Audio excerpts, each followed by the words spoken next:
नमस्कार दोस्तों।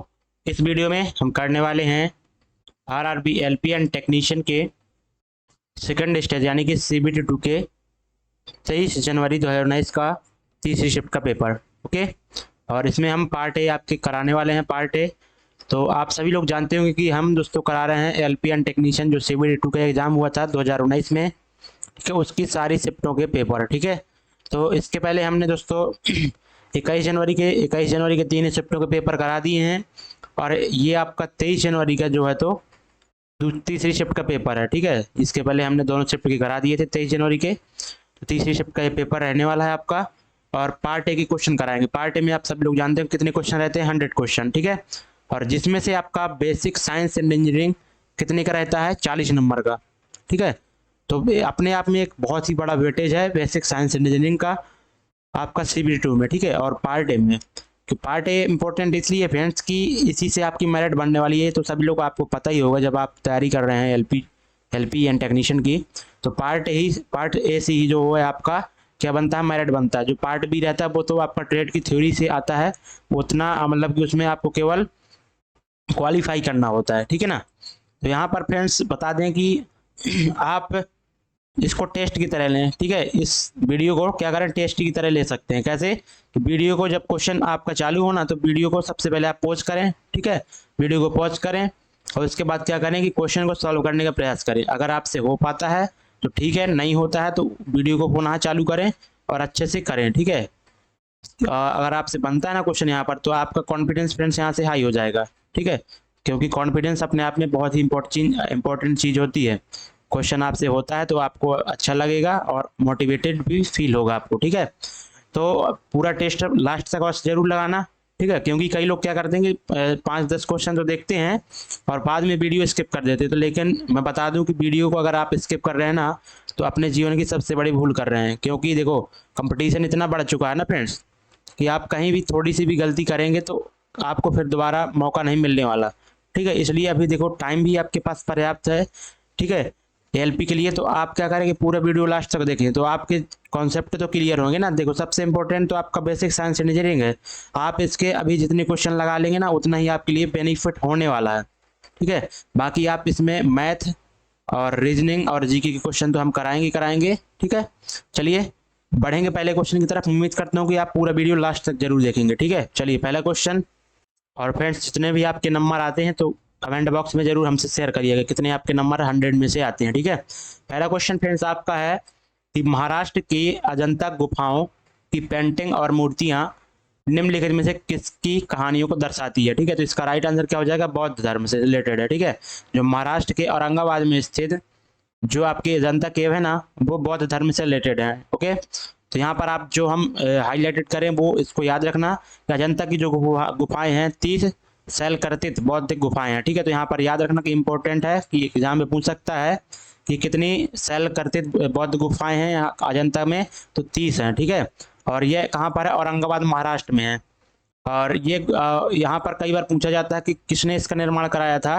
ठीक है, तो यहाँ पर सातवाहन वंश और वकाटक वंश। ठीक है, यहाँ पर याद रखना सातवाहन वंश और वकाटक वंश ने यहाँ पर अजंता गुफाओं का निर्माण करवाया था। उसके बाद यहाँ पर गुफाओं में बौद्ध धर्म की चित्रकारी और शैलकर्तित मूर्तियाँ शामिल है। ठीक है, तो बौद्ध धर्म से रिलेटेड है तो वहाँ उसी की चित्रकारी और शैलकर्तित मूर्तियाँ शामिल हैं। ये गुफाएं भारतीय पुरातात्विक यहाँ पर भारतीय पुरातत्व सर्वेक्षण यानी कि आर्कोलॉजिकल सर्वे ऑफ इंडिया जो है उसके द्वारा संरक्षित रखी जाती हैं। और इसे दोस्तों 1983 में यूनेस्को के हेरिटेज यानी कि विश्व धरोहर स्थल में इसे शामिल किया गया था। क्लियर है। उसके बाद दोस्तों एलोरा में ही जो एलोरा एक गुफा है जो कि महाराष्ट्र में स्थित है। ठीक है, तो यहाँ पर इसको भी आप याद रख लेते हैं साथ ही साथ। तो ये 600 से 1000 ईसा पूर्व के काल का है और यह प्राचीन भारतीय सभ्यता का जीवंत प्रदर्शन करता है।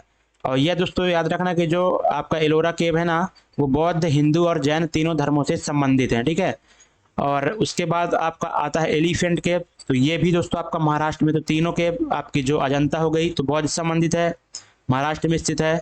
एलोरा आपकी महाराष्ट्र में स्थित है, वो आपकी बौद्ध, हिंदू और जैन धर्म से संबंधित है। एलिफेंट केव आपकी कहाँ से है, एलिफेंट केव कहाँ पे है, महाराष्ट्र में ही है। और ये दोस्तों भगवान शिव के विभिन्न स्वरूपों के कारण इन्हें टेम्पल केव्स भी कहा जाता है। ठीक है, तो यहाँ पर भगवान शिव के विभिन्न स्वरूपों को दर्शाया गया है। क्लियर है। तो अब दोस्तों आप आर्कियोलॉजिकल सर्वे ऑफ इंडिया के बारे में, ASI के बारे में जान लीजिए, इंपॉर्टेंट रहेगा। इसका मुख्यालय कहाँ पर है? नई दिल्ली में। और यहाँ पर मूल संगठन किसने, यहाँ मतलब कि इसका संगठन, इस संगठन का किसने बनाया था इस संगठन को? तो संस्कृति मंत्रालय ने बनाया था, भारत सरकार के संस्कृति मंत्रालय ने। कब बनाया था? 1861 में। क्लियर है।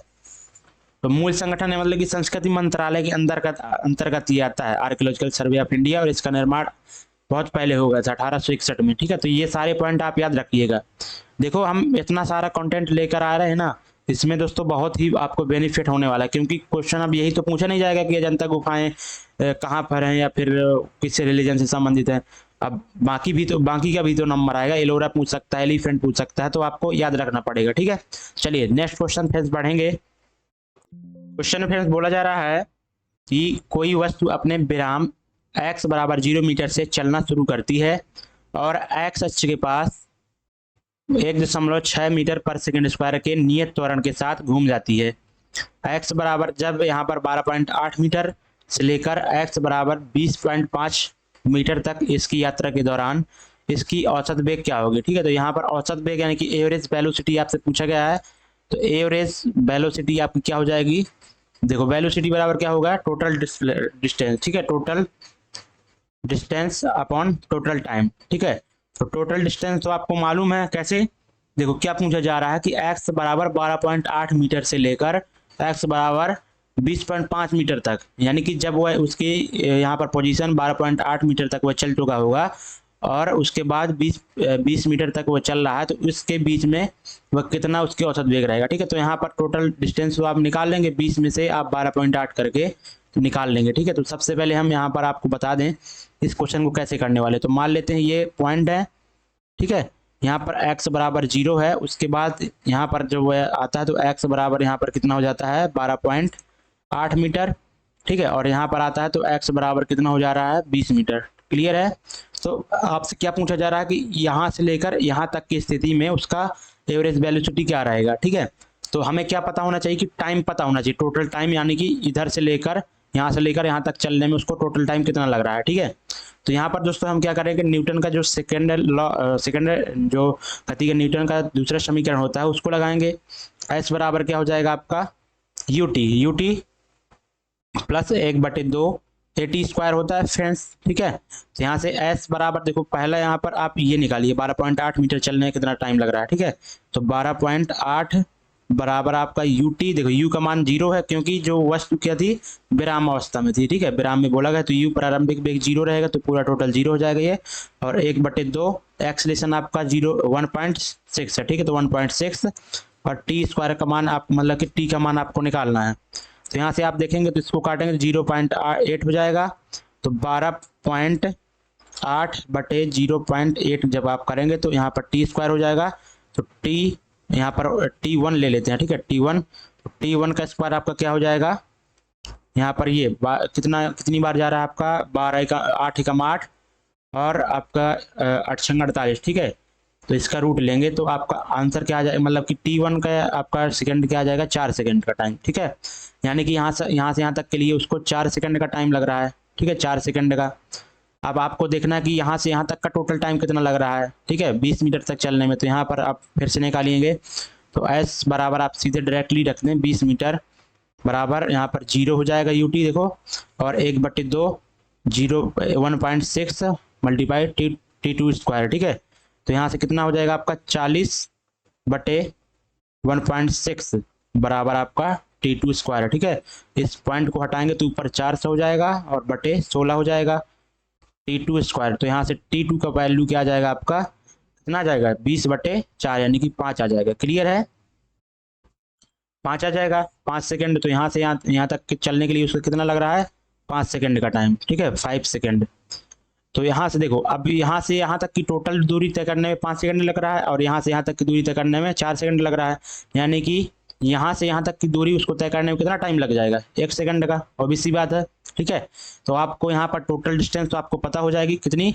20 मीटर में जब इसको घटाएंगे ना तो कितना आ रहा है आपका? 7.2 आ रहा है। ठीक है, और बटे में टोटल टाइम 1 सेकंड का लग रहा है, तो यहाँ पर आपका एवरेज वेलोसिटी क्या आ जाएगी 7.2 मीटर पर सेकंड। क्लियर है? तो राइट आंसर आपका ऑप्शन नंबर 2 हो जाएगा। देखो बहुत ही आसान है फ्रेंड्स, ठीक है, आपको केवल यहाँ पर समझना था कि x बराबर 12.8 मीटर से लेकर, ठीक है, से लेकर बोला गया था नहीं यहाँ की, यानी कि इस पॉइंट से लेकर यहाँ तक के बीच में जब चल रहा है वो, तो यहाँ से यहाँ तक के बीच की एवरेज वेलोसिटी पूछी गई थी, ठीक है, यहाँ की टोटल की। क्लियर है? उम्मीद करता हूँ फ्रेंड्स समझ गए होंगे। अगला नेक्स्ट क्वेश्चन देखेंगे फ्रेंड्स। क्वेश्चन है आपका कि ए को अपने लाभांश के रूप में 80 रुपये मिले, ठीक है, जबकि कुल लाभ कितना था 240 था, और ए और बी के बीच लाभ के वितरण का अनुपात कितना है, x/2 है। तो x का मान आपको बताना है। तो फ्रेंड देखो ए को कितना मिल रहा है, देखो टोटल लाभ कितना है आपका 240, जिसमें से ए को कितना मिल रहा है 80, ठीक है, तो बाकी बचा हुआ जो बी को कितना मिलेगा 160 लाभ मिलेगा। तो यहाँ से जब इनका रेशियो जब आप निकालेंगे तो क्या आ जाएगा 1/2, ठीक है। तो यहाँ पर क्या बोला था कि लाभ का वितरण क्या है x/2 है, यानी कि आपका यहाँ से 2 तो है ही है, ठीक है, तो x का मान क्या हो जाएगा आपका 1 हो जाएगा। क्लियर है? तो राइट आंसर आपका 1 हो जाएगा। अगला क्वेश्चन, चौथा क्वेश्चन है फ्रेंड्स आपका, बोला जा रहा है यदि किसी पिंड का विशिष्ट गुरुत्वाकर्षण 1 से कम है तो यह डैश पर तैरने लगेगा, ठीक है। इसका राइट आंसर क्या हो जाएगा, पानी हो जाएगा। आप समझिए कि कैसे होगा, ठीक है, इसके बारे में डिटेल से आप यहाँ पर देख सकते हैं। यदि किसी की पिंड का विशिष्ट गुरुत्व आपका 1 से कम है ना, वह पानी में तैरने लगेगा। कैसे तैरनेगा, इसको समझने के लिए हमें दोस्तों सबसे पहले समझना होगा कि विशिष्ट गुरुत्व क्या कहलाता है, ठीक है। तो विशिष्ट गुरुत्व के बारे में समझेंगे। और तो सापेक्ष घनत्व या फिर विशिष्ट गुरुत्व क्या होता है, यह किसी पदार्थ के घनत्व का दिए गए संदर्भ सामग्री के घनत्व का अनुपात होता है, ठीक है। यानी कि जैसे फ्रेंड्स हमें क्या निकालना है कि कैरोसिन का अपेक्षित घनत्व निकालना है, ठीक है। तो कैरोसिन का सबसे पहले हम कैरोसिन का अपेक्षित घनत्व लेंगे, उसके बाद में किसके सापेक्ष में, यानी कि किसको हम संदर्भ मान के ले रहे हैं, जैसे हम वाटर को मान के ले रहे हैं तो वाटर का हमें डेंसिटी लेना होगा, ठीक है। तो दोनों के डेंसिटी का अनुपात ही क्या कहलाएगा, उसका कैरोसिन का सापेक्ष घनत्व कहलाएगा या फिर विशिष्ट गुरुत्व कहलाएगा। तो अब उसके बाद देखें कि पानी का घनत्व अधिकतर कितना हो सकता है, 1 ग्राम प्रति सेंटीमीटर क्यूब के रूप में दिया जाता है, ठीक है। तो पानी का घनत्व कितना है, इतना होता है। और यहाँ पर बोला जा रहा है कि अगर किसी पिंड का यहाँ पर गुरुत्वाकर्षण क्या हो रहा है 1 से कम हो रहा है, तो अभी सी बात है कि वह पानी से क्या हो जाएगा, हल्का हो जाएगा, तभी तो उसका विशिष्ट गुरुत्व 1 से कम हो रहा है, ठीक है। तो वह किस में तैरने लगेगा, आपका पानी में तैरने लगेगा, ठीक है। आप सभी लोग जानते होंगे कि जो कैरोसिन होता है उसका पानी से उसका जो अपेक्षित घनत्व होता है वह पानी से कम होता है, ठीक है, इसलिए वह पानी के ऊपर तैरता रहता है। क्लियर है? तो अगला क्वेश्चन देखेंगे, आप इसको अच्छे से डिटेल से भी अच्छे से पढ़ सकते हैं। क्लियर है? अगला क्वेश्चन PDF टेलीग्राम में मिल जाएगी। इसमें आपको बताना है कि निम्नलिखित में से कौन सा भिन्न है। तो फ्रेंड्स आपको जब भी इस तरह की आकृतियाँ दे दें तो आप क्या करें कि सिंपल जो अंदर है ना उनकी आकृतियों पर ध्यान देना है। तो आप यहाँ पर क्या ध्यान दे सकते हैं कि इनको सबसे पहले गिन लें, कितनी है, 1 2 3 4 5 6 7 8 9, तो 9 वर्ग हैं इसके अंदर। और यहाँ पर कितने हैं, 1 2 3 4 5 6 7 8 9, इधर भी 9 है। इधर कितनी है, 1 2 3 4 5 6 7 8 9 10, इधर 10 हो रही हैं, ठीक है। तो यहाँ पर 9 थी और यहाँ पर 9 थी और यहाँ पर 10 थी, ठीक है। तो अब बाकी आपका जो चौथा ऑप्शन है उसमें भी 9 अगर होती है तो 10 वाला आपका अलग हो जाएगा। 1 2 3 4 5 6 7 8 9, तो इसमें भी 9, तो आपका कौन अलग हो जाएगा, 10 वाला अलग। अगला माध्य धाप को फ्रेंड्स बताना है। तो माध्य धाप का एक तरह से एवरेज ही होता है, ठीक है, सभी को जोड़ना है और जितने नंबर है उसका डिवाइड कर देना है। यहाँ पर 8 5 13, 13 7 आपका 20, 20 9 29, 29 गिरा 40, 40 6 46, 10 56, ठीक है 56। और बटे में कितनी संख्या है, 1 2 3 4 5 6 7, तो 7 कर देंगे तो 8 आपका माध्य आ जाएगा। अगला क्वेश्चन, 7वां क्वेश्चन फ्रेंड्स, बोला जा रहा है कि पर्याप्तता चेक करना है, यानी कि इस क्वेश्चन का उत्तर देने के लिए कौन कौन से कथन वक्तव्य पर्याप्त होंगे या फिर नहीं होंगे, यह आपसे पूछा गया है। तो बोला जा रहा है कि स्टोर द्वारा शॉप पर प्रदान की जा रही, यानी कि स्टोर द्वारा शॉप पर प्रदान की जा रही छूट कितनी थी, ठीक है। यानी कि कोई स्टोर है तो उससे पूछा जा रहा है कि शॉप जो साबुन है तो उस पर कितनी छूट प्रदान की जा रही है, आपसे पूछा गया है। तो पहला है स्टोर 3 की खरीद पर 1 साबुन मुफ्त दे रहा है, तो बिल्कुल आप इससे निकाल सकते हैं। कैसे, कि 3 साबुन की खरीद पर एक साबुन मुफ्त दे रहा है, यानी कि टोटल आप घर लेकर कितनी जाएंगे, 4 जाएंगे, जिसमें से आपकी एक मुफ्त में है, यानी कि कितने % की छूट दे रहा है, 25% की। तो आप यहाँ से भी निकाल, आपको सॉल्व करने की जरूरत नहीं है, लेकिन हमने आपको करके भी बता दिया कि 25% आएगा इसका, यानी कि आप पहले वक्तव्य से निकाल सकते हैं केवल, ठीक है। उसके बाद 36 के साबुन की खरीद पर 10% की छूट दे दी जाती है, ठीक है, यानी कि ये भी बिल्कुल सही है। अगर 36 रुपए की आप साबुन खरीद रहे हैं तो 10% की छूट दी जाएगी, यानी कि इससे भी आप जो है तो छूट निकाल सकते हैं साबुन की, ठीक है। तो आंसर क्या हो जाएगा कि या तो एक या फिर दो पर्याप्त हैं, ठीक है, दोनों अलग अलग अपने आप में पर्याप्त हैं। राइट आंसर हो जाएगा ऑप्शन नंबर दूसरा। अगला क्वेश्चन, अब आपको इस श्रेणी में बताना है कि यहाँ पर क्वेश्चन मार्क की जगह क्या आने वाला है, ठीक है। तो आपको सिंपल सा दिख रहा होगा कि इधर क्या कर रहा है, +0.14, ठीक है, और फिर +0.14 कर रहा है, उसके बाद फिर +0.14 जब आप करेंगे तो आपका आंसर क्या आने वाला है, ये, ठीक है। उसके बाद जब +0.14 करेंगे ये आएगा, ये आएगा, ठीक है। अगला क्वेश्चन, उस सामग्री की पहचान करें जिसमें आयतन विस्तार का निम्न गुणांक होता है, ठीक है। तो सबसे पहले आप समझे कि आयतन विस्तार गुणांक यानी कि आयतन प्रसार गुणांक होता क्या है। तो यहाँ पर देख सकते हैं कि एकांक आयतन वाली परत का ताप 1 डिग्री सेल्सियस बढ़ाने पर आयतन में होने वाले परिवर्तन को आयतन प्रसार गुणांक बोलते हैं, ठीक है। यानी कि एकांक आयतन की कोई परत है तो उसका टेम्परेचर 1 डिग्री सेल्सियस बढ़ाने पर उसके आयतन में जितना परिवर्तन हो रहा है वही क्या कहलाता है, आयतन प्रसार गुणांक, ठीक है। तो सबसे कम दोस्तों क्या होगा, देखो अब देखो 1 डिग्री अगर टेम्परेचर आप बढ़ा रहे हैं तो सबसे अधिक उसमें कितने चेंजेस आएंगे, जो अधिक क्या हो वो मुलायम हो धातु, ठीक है, या फिर कहते हैं तरल हो, ठीक है। तो जैसे यहाँ पर देख सकते हैं पारा है, लिक्विड है, तो ये तो पहले से तरल है, अगर इसका टेम्परेचर आप बढ़ाएंगे तो अधिक ये इसका आयतन अधिक प्रसारित होगा, ठीक है। एल्यूमिनियम आपकी ये मुलायम होती है, ठीक है। तो सबसे निम्नतम बोला गया है ना निम्न प्रसार गुणांक, तो किसका हो जाएगा, आयरन का हो जाएगा, क्योंकि ये ज़्यादा कठोर होता है, ठीक है। इसको जो है तो इसका आयतन प्रसार करने के लिए हमें अधिक एनर्जी की आवश्यकता होगी, अधिक ऊष्मा की आवश्यकता होगी, इसलिए इसका क्या हो जाएगा, आयतन विस्तार गुणांक क्या हो जाएगा, निम्नतम रहेगा। क्लियर है। बाकी आप यहाँ से याद भी रख सकते हैं कितना होता है, लोहे का आपका 35 होता है, पारा का आपका 180 होता है। देखो पारा लिक्विड होता है ना, लिक्विड फॉर्म में, रूम टेम्परेचर के में लिक्विड फॉर्म में होता है पारा, तो इसलिए सबसे अधिक आयतन प्रसार गुणांक है इसका, ठीक है। पीतल का 57, एल्यूमिनियम का कितना होता है, 69, याद रखना। अगला क्वेश्चन यहाँ पर देख सकते हैं, बोला जा रहा है कि कुचिपुड़ी के मूल किस भारतीय राज्य से संबंधित है। तो यहाँ पर क्या हो जाएगा, आंध्र प्रदेश से, आंध्र प्रदेश राज्य से ही कुचिपुड़ी लोक नृत्य की उत्पत्ति हुई थी, ठीक है।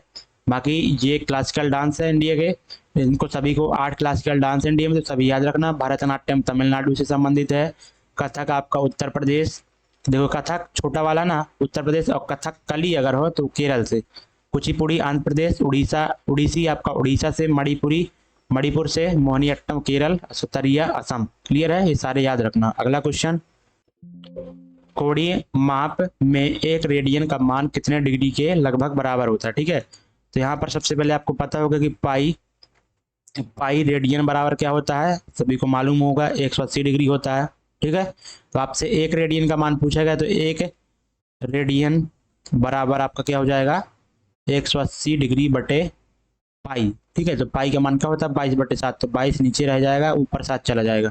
तो जब आप फ्रेंड्स इसको आप सॉल्व करेंगे ना तो आपका आंसर क्या आ जाने वाला है, ऑप्शन नंबर चौथा। क्लियर है, इसको जब सॉल्व करेंगे। अगला क्वेश्चन फ्रेंड्स दिया जा रहा है कि ए और बी एक काम को 15 दिनों में कर सकते हैं, तो बहुत ही आसान क्वेश्चन होते हैं इस तरह के। तो ए और बी मिलकर कितने दिन में कर सकते हैं, 15 दिन में। उसके बाद बोला जा रहा है कि बी और सी 20 दिन में कर सकते हैं उसी काम को, और सी और ए 10 दिन में, ठीक है। तो सी और ए मिलकर 10 दिन में कर सकते हैं। तो बोला जा रहा है कि तीनों को मिलकर काम पूरा करने में कितना दिन लगेगा, ठीक है। यानी कि हमें तीनों की क्षमता निकाल के टोटल टाइम में हमें डिवाइड करना होगा, उतना टाइम आ जाएगा हमारा। क्लियर है। तो यहाँ से सबसे पहले हम 60 ले लेते हैं टोटल क्षमता, मतलब कार्य, और यहाँ पे ए बी की क्षमता क्या आ जाएगी, 4 आ जाएगी, और बी और सी की 3 आ जाएगी, और सी और ए की क्षमता आ जाएगी 6, ठीक है। तो टोटल जब इनको ऐड करेंगे एफिशिएंसी का, तो 4 3 7 6 13, तो 13 दोस्तों क्या आ जाएगी, 13 किसकी भी क्षमता आ जाएगी, 2 ए प्लस बी प्लस सी की आ जाएगी, ठीक है, क्योंकि सभी लोग यहाँ पर जब इन सभी को जोड़ेंगे तो दो दो बार सभी लोग आ रहे हैं, ठीक है। तो यहाँ पर ए बी सी की क्षमता अगर हम निकालते हैं तो 13/2 हो जाने वाली है, और तीनों लोग मिलकर काम करेंगे 13/2 की इफिशियंसी से, तो आंसर क्या आ जाएगा, इंटू 2, यानी कि 120/13 आपका आंसर आ जाएगा, ऑप्शन नंबर ये, ठीक है। क्योंकि 120 में जब 13 का डिवाइड करेंगे तो 10 बार तो जाएगा नहीं, 9 बार ही जाएगा, तो आपका केवल 9 बार ऑप्शन नंबर पहला ही है, पूरा देने की जरूरत नहीं है भाग। जब भी शोर का स्तर, ठीक है, शोर के मानक जोखिम से अधिक हो जाता है तो डैश सुरक्षा पहननी चाहिए, ठीक है। तो क्या पहनना चाहिए, श्रवण। तो अगर दोस्तों शोर से रिलेटेड है तो यहाँ पर सिर तो होगा नहीं, आँख नहीं होगा, पैर नहीं होगा, श्रवण ही होगा, ठीक है। श्रवण यानी कि दोस्तों ईयर प्लग आते हैं ना, जब भी अधिक शोर होता है तो आप ईयर प्लग लगा के ही कंपनियों में जॉब करते हैं, कुछ भी वर्क करते हैं, ठीक है। तो इसका राइट आंसर श्रवण हो जाएगा। अगला क्वेश्चन में फ्रेंड्स बोला जा रहा है कि पाइप ए और बी टैंक को क्रमशः यहाँ पर 12 और 16 मिनट में भर सकते हैं। तो यहाँ पर ले लेते हैं हम कि पाइप ए है वह 12 सेकेंड में, 12 मिनट में, और जो पाइप बी है वह 16 मिनट में भर सकते हैं, ठीक है। 4 मिनट के बाद यानी कि सबसे पहले हमें इनकी क्षमता निकालना है, टोटल वर्क हम मान लेते हैं 48। तो ए की क्षमता आ जाएगी 4 और बी की क्षमता आ जाएगी 3, क्लियर है। तो यहाँ पर बोला जा रहा है कि 4 मिनट के लिए ए और बी दोनों चालू किए जाते हैं, यानी कि 4 मिनट में दोनों चालू किए जाते हैं, यानी कि दोनों की क्षमता 7 हो जाएगी, ठीक है। 7 इंटू 4 मिनट के लिए 28, तो 28 दोस्तों क्या कर देंगे, वो भर देंगे, ठीक है। तो बचा हुआ 20 कितने, उसके बाद जो बोल रहा है वो करना है, बचेगा 20 केवल। तो बोला जा रहा है कि और फिर बी को बंद कर देते, तो बी को बंद कर देते हैं, तो टैंक को पूरा भरने में बी, ए को बंद कर देते हैं तो बी कितना टाइम लगेगा भरने में टोटल, ठीक है। तो ए बी की क्षमता क्या है, 3 है, और बचा हुआ कितना 20 है आपका, तो यहाँ पर 3 का डिवाइड करेंगे तो आपका जो टाइम लग जाएगा 20/3 मिनट, क्लियर है। अगला क्वेश्चन, इस क्वेश्चन में 15वें क्वेश्चन में आपसे बोला जा रहा है कि दो प्रतिरोध 2 ओम और 6 ओम को श्रृंखला यानी कि सीरीज में जोड़ा जाता है, तो इस संयोजन में 12 वोल्ट से, इस संयोजन को 12 वोल्ट से जोड़ा जाता है, और यहाँ पर 6 ओम वाले प्रतिरोध में धारा ज्ञात कीजिए, ठीक है। इसको करेंगे, ये हमने फ्रेंड्स डायग्राम बना दिया, और इसमें से आपका बोला जा रहा है कि जो 6 ओम वाले प्रतिरोध होंगे उसमें धारा ज्ञात कीजिए, ठीक है, कितनी प्रवाहित होगी। तो सबसे पहले हम बता दें फ्रेंड्स कि जो श्रेणी क्रम में अगर प्रतिरोध जोड़े होते हैं तो उनमें धारा दोस्तों कितने ही प्रतिरोध जोड़ दो, धारा दोस्तों सभी में समान प्रवाहित होती है, ठीक है। तो केवल आपको धारा निकालना, तो सबसे पहले श्रेणी क्रम में अगर प्रतिरोध जोड़े हैं तो समतुल्य प्रतिरोध क्या हो जाएगा, आर बराबर क्या हो जाएगा आपका, यहाँ पर 2 + 6 यानी कि आपका 8 ओम हो जाएगा, ठीक है। 8 ओम आपका हो जाएगा प्रतिरोध। तो यहाँ से आपका धारा आई बराबर आपको निकालना है, तो आई बराबर क्या हो जाएगा, आप V/R, ठीक है, आई बराबर V/R। तो V का मान आपका क्या है 12, और बटे R क्या है आपका 8, ठीक है। यानी कि धारा कितनी हो जाएगी प्रवाहित, यहाँ से आई बराबर, यहाँ से कितनी जाएगी आई बराबर आपका कितना हो जाएगा आपका, यहाँ पर 4 × 3 = 12, और 4 दूनी यानी कि 3/2 यानी कि 1.5 एम्पियर, ठीक है। ये 1.5 एम्पियर ही आपका राइट आंसर हो जाएगा। यहाँ पर 1.5 एम्पियर 2 ओम वाले प्रतिरोध में भी इतनी होगी, और 6 ओम वाले प्रतिरोध में भी 1.5 एम्पियर ही धारा प्रवाहित होगी, क्लियर है। अगला क्वेश्चन फ्रेंड्स, क्वेश्चन है कि 200 ग्राम भार वाले लोहे के टुकड़े पर ऊष्मा 30 डिग्री से बढ़ाकर 60 डिग्री की जाती है, यानी कि पहले उसका टेम्परेचर कितना था, 30 डिग्री सेल्सियस था, अब कितना हो रहा है 60 डिग्री सेल्सियस हो रहा है। यदि वहाँ पर ऊष्मा स्थानांतरित की जाती है, यही आपको निकालना है कितनी की जाती है, और विशिष्ट ऊष्मा आपको दिया गया है ये है, ठीक है। तो यहाँ पर दोस्तों ऊष्मा कितनी स्थानांतरित हो रही है, तो यहाँ पर उसका फॉर्मूला होता है आपका Q बराबर mc और ΔT, ठीक है। तो यहाँ पर आपका जो है ऊष्मा का स्थानांतर हो रहा है वो है Q बराबर, और m क्या है आपका मास है, ठीक है, और आपका C क्या है आपका विशिष्ट ऊष्मा है, ठीक है, विशिष्ट ऊष्मा, और आपका ये तापांतर यानी कि तापमान में कितना अंतर है। तो यहाँ पर कितना आपका अंतर आ रहा है, 30 डिग्री से 60 डिग्री हो रहा है, 60 डिग्री सेल्सियस यानी कि 30 डिग्री सेल्सियस का आपका अंतर आ रहा है, ठीक है। तो यहाँ पर इसको जब सॉल्व करेंगे तो मास आपका क्या है 200 ग्राम है, यानी कि इसको जब किलोग्राम में बदलेंगे तो 1/5 हो जाएगा, और मल्टीप्लाई आपका ये कितना है 450, मल्टीप्लाई तापांतर कितना है 30 का, ठीक है। इसको जब आप सॉल्व करेंगे करते हैं तो यहाँ से कितना आने वाला है 90, तो यहाँ पर आपका 90 × 30 यानी कि 2700 जूल आपका राइट आंसर हो जाएगा, ऑप्शन नंबर तीसरा, क्लियर है। अगला क्वेश्चन फ्रेंड्स देखेंगे, यहाँ पर आपको बताना है क्वेश्चन मार्क की जगह क्या आएगा, यहाँ पर केवल कुछ नहीं किया गया है, यहाँ पर आपको देख सकते हैं इसका उल्टा कर दिया, ठीक है। 9/11 था तो 11/9 लिख दिया है और चिन्ह बदल दिया है, ठीक है।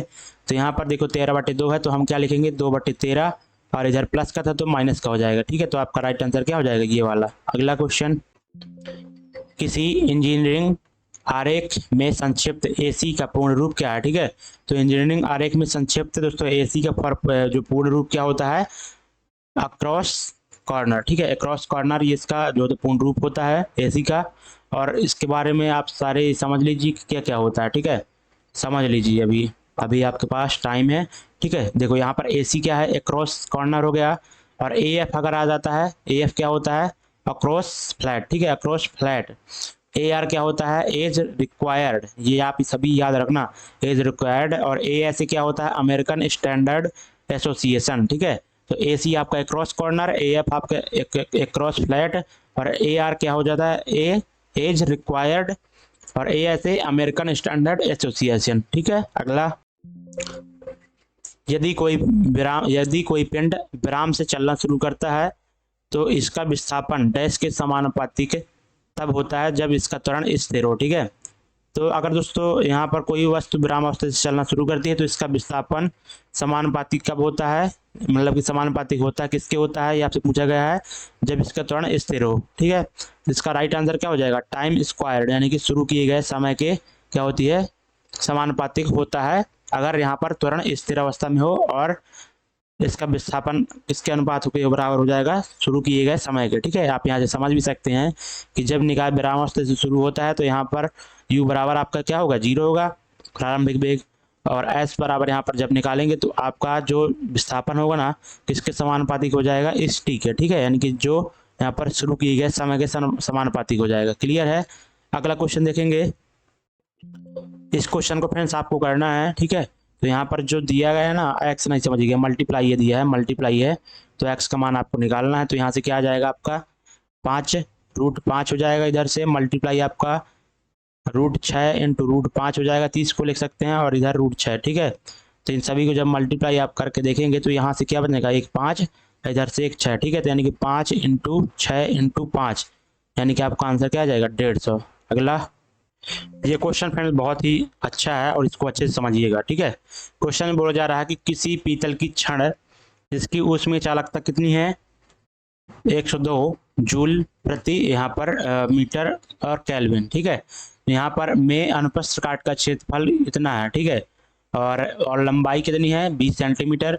यदि क्षण के दोनों सिरों पर 200 डिग्री सेल्सियस के तापमान का अंतर, यानी कि तापांतर कितना है, 200 डिग्री सेल्सियस रखा जाता है, तो क्षण के माध्यम से ऊष्मा प्रवाह की दर क्या होगी, ठीक है। तो ऊष्मा प्रवाह की दर के बारे में समझते हैं, वो क्या होती है यहाँ पर समझ सकते हैं, ठीक है। तो ऊष्मा प्रवाह की दर ऊष्मा की वह मात्रा है जो किसी पदार्थ के इकाई समय में, ठीक है, तो इकाई समय में स्थानांतरित होती है, जिसे आमतौर पर आप वाट यानी कि जूल प्रति सेकंड में मापा जाता है, ठीक है।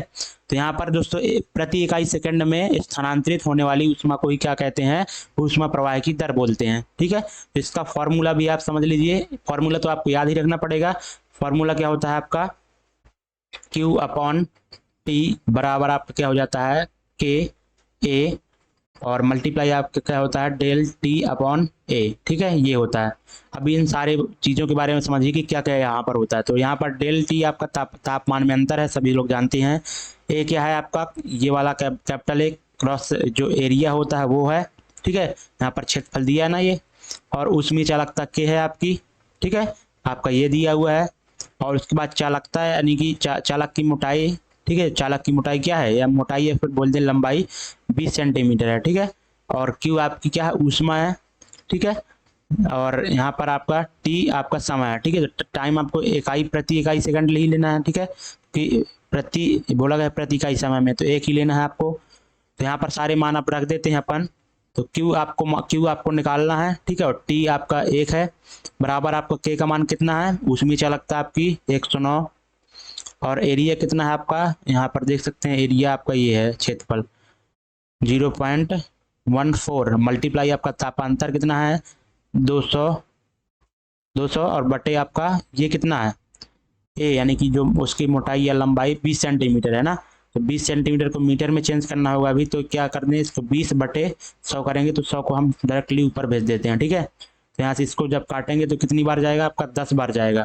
तो यहाँ से क्यू का मान क्या आ जाने वाला है आपका 109, और यहाँ पर मल्टीप्लाई ये कितना हो जाएगा 0.04 है ना, तो 100 से मल्टीप्लाई होगा तो 4 हो जाएगा, यानी कि टोटल इधर 40 आने वाला है। और यहाँ पर क्यू का मान अब जब निकालेंगे 4 से मल्टीप्लाई करेंगे तो 4 नहीं 36 और 4 इतना आ जाएगा, इतने जूल, ठीक है। इतने जूल प्रति सेकंड आपका आंसर आएगा। लेकिन आपको किस में निकालना है, देखो यहाँ पर किलो में, किलो जूल प्रति सेकंड में है ना, तो किलो अगर जब आप इसमें जोड़ेंगे तो यहाँ पर 1000 का डिवाइड हो जाता है, तो यहाँ पर इतना हो जाएगा, ठीक है, किलो जूल पर सेकंड, ठीक है। 4.36 किलो जूल पर सेकंड आपका राइट आंसर हो जाएगा। तो आपको केवल फ्रेंड्स फॉर्मूला याद रखना है ये वाला, ठीक है।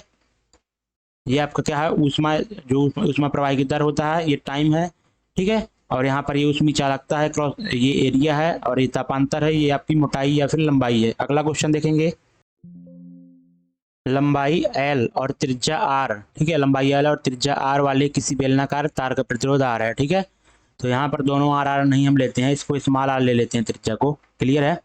उसके बाद बोला जा रहा है कि उसी सामग्री में बनी तिगुनी लंबाई और 1/3, ठीक है, अधिक त्रिज्या वाली तार का प्रतिरोध कितना होगा, ठीक है। तो यहाँ पर दोस्तों सभी लोग आप जानते होंगे कि R बराबर आपका क्या होता है, R बराबर rho into length upon cross section area होता है, ठीक है। ये क्रॉस सेक्शन एरिया किस पर डिपेंड करता है, त्रिज्या पर, ठीक है, क्योंकि कोई भी बेलनाकार चीज होती है तो उसका जो क्रॉस सेक्शन एरिया होता है, वृत्त सर्कल होता है, ठीक है, वृत्त होता है, इसका क्या हो जाता है πr², ठीक है। तो r पाई तो देखो सभी में सेम ही रहेगा, लेकिन चेंज किसके आधार पर होगा, त्रिज्या के आधार पर, r² के आधार पर। इसलिए हम क्या लेते हैं कि r बराबर आपका रो को भी हटाइए, क्या हो जाएगा आपका l अपॉन क्या हो जाएगा r², ठीक है। इस समीकरण 1 ले लेते हैं, और जब हम r डैश निकालते हैं तो क्या किया जा रहा है कि लंबाई को तिगुना किया जा रहा है। तो यहाँ पर लंबाई 3l हो जाएगी बटे त्रिज्या 1/3 हो रही है, ठीक है। तो 1/3 हो रही है, यानी कि देखो त्रिज्या r/3 हो जाएगी,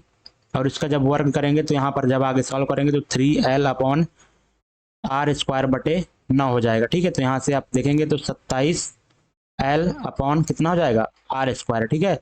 तो यहाँ पर क्या रख सकते हैं, समीकरण ये 2 मान लेते हैं, तो समीकरण 2 में समीकरण 1 का मान रखने पर तो r डैश बराबर आपका क्या हो जाएगा 27r, ठीक है। तो राइट आंसर क्या हो जाएगा आपका ऑप्शन नंबर 3, क्लियर है। अगला क्वेश्चन, एक हवाई जहाज 50 मीटर पर सेकंड की गति से उड़ता है और यह 5 घंटे में कितनी दूरी तय करेगा, ठीक है। तो 5 घंटे में आपको दूरी तय करना है, ठीक है, कितनी तय करेगा आपको बताना है। तो 50 मीटर पर सेकंड है, तो इसको किस में चेंज करते हैं अपन, किलोमीटर प्रति घंटे में चेंज करने के लिए 18/5 से मल्टीप्लाई कर देते हैं, ठीक है। तो ये किलोमीटर प्रति घंटे में स्पीड आ जाएगी, और मल्टीप्लाई हमें 5 कर देना है, तभी तो स्पीड इनटू टाइम आपका क्या हो जाएगा, डिस्टेंस हो जाएगा, ठीक है। तो यहाँ से 5 से 5 को काटेंगे तो 18×5 = 90, यानी कि 900 आपका राइट आंसर हो जाएगा, 900 किलोमीटर। अगला क्वेश्चन, दो प्रतिरोधों 2 ओम और 6 ओम को श्रृंखला यानी कि सीरीज में ही जोड़ा जा रहा है फिर से, और इस संयोजन को 12 वोल्ट की बैटरी से जोड़ा जाता है। बैटरी द्वारा आपूर्ति की जाने वाली शक्ति यानी कि पावर बताना है आपको क्या होता है। तो सबसे पहले आपको पता ही होगी कि P बराबर आपका क्या होता है, पावर बराबर वो होता है आपका I²R होता है, ये तो सभी लोगों को पता ही होगा। तो हमें क्या सबसे पहले देखो R तो हमें पता ही रहेगा, आपको I निकालना होगा, ठीक है। I कैसे निकालेंगे, I बराबर क्या होता है V/R होता है। तो आप डायग्राम बनाए चाहे ना बनाए, देखो सीरीज में जुड़ा हुआ है तो आपका R का मान क्या हो जाएगा, समतुल्य प्रतिरोध आपका 8 ओम ही हो जाएगा, ठीक है, 8 ओम। तो यहाँ से आप देखो I बराबर जब आप निकालेंगे तो क्या होने वाला है V/R, तो V आपका क्या है 12 है, तो 12/8 यानी कि आपका क्या आ जाएगा 1.5 आ जाएगा, ठीक है, यानी कि 3/2 एम्पियर आपका आ जाने वाला धारा इधर से, ठीक है। तो यहाँ से जब आप मान रखेंगे तो P बराबर आपका क्या आ जाने वाला है, P बराबर I² जब करेंगे तो 9/4 हो जाएगा आपका, मल्टीप्लाई आपका R कितना है 8 है, ठीक है, 8 है। तो यहाँ से P की वैल्यू क्या आ जाएगी आपकी 4 से इसको काटेंगे 2 बार जाएगा तो 9 दूनी कितना हो जाएगा 18, और शक्ति की इकाई क्या होती है, वाट होती है, ठीक है। अगला क्वेश्चन फ्रेंड्स देखेंगे,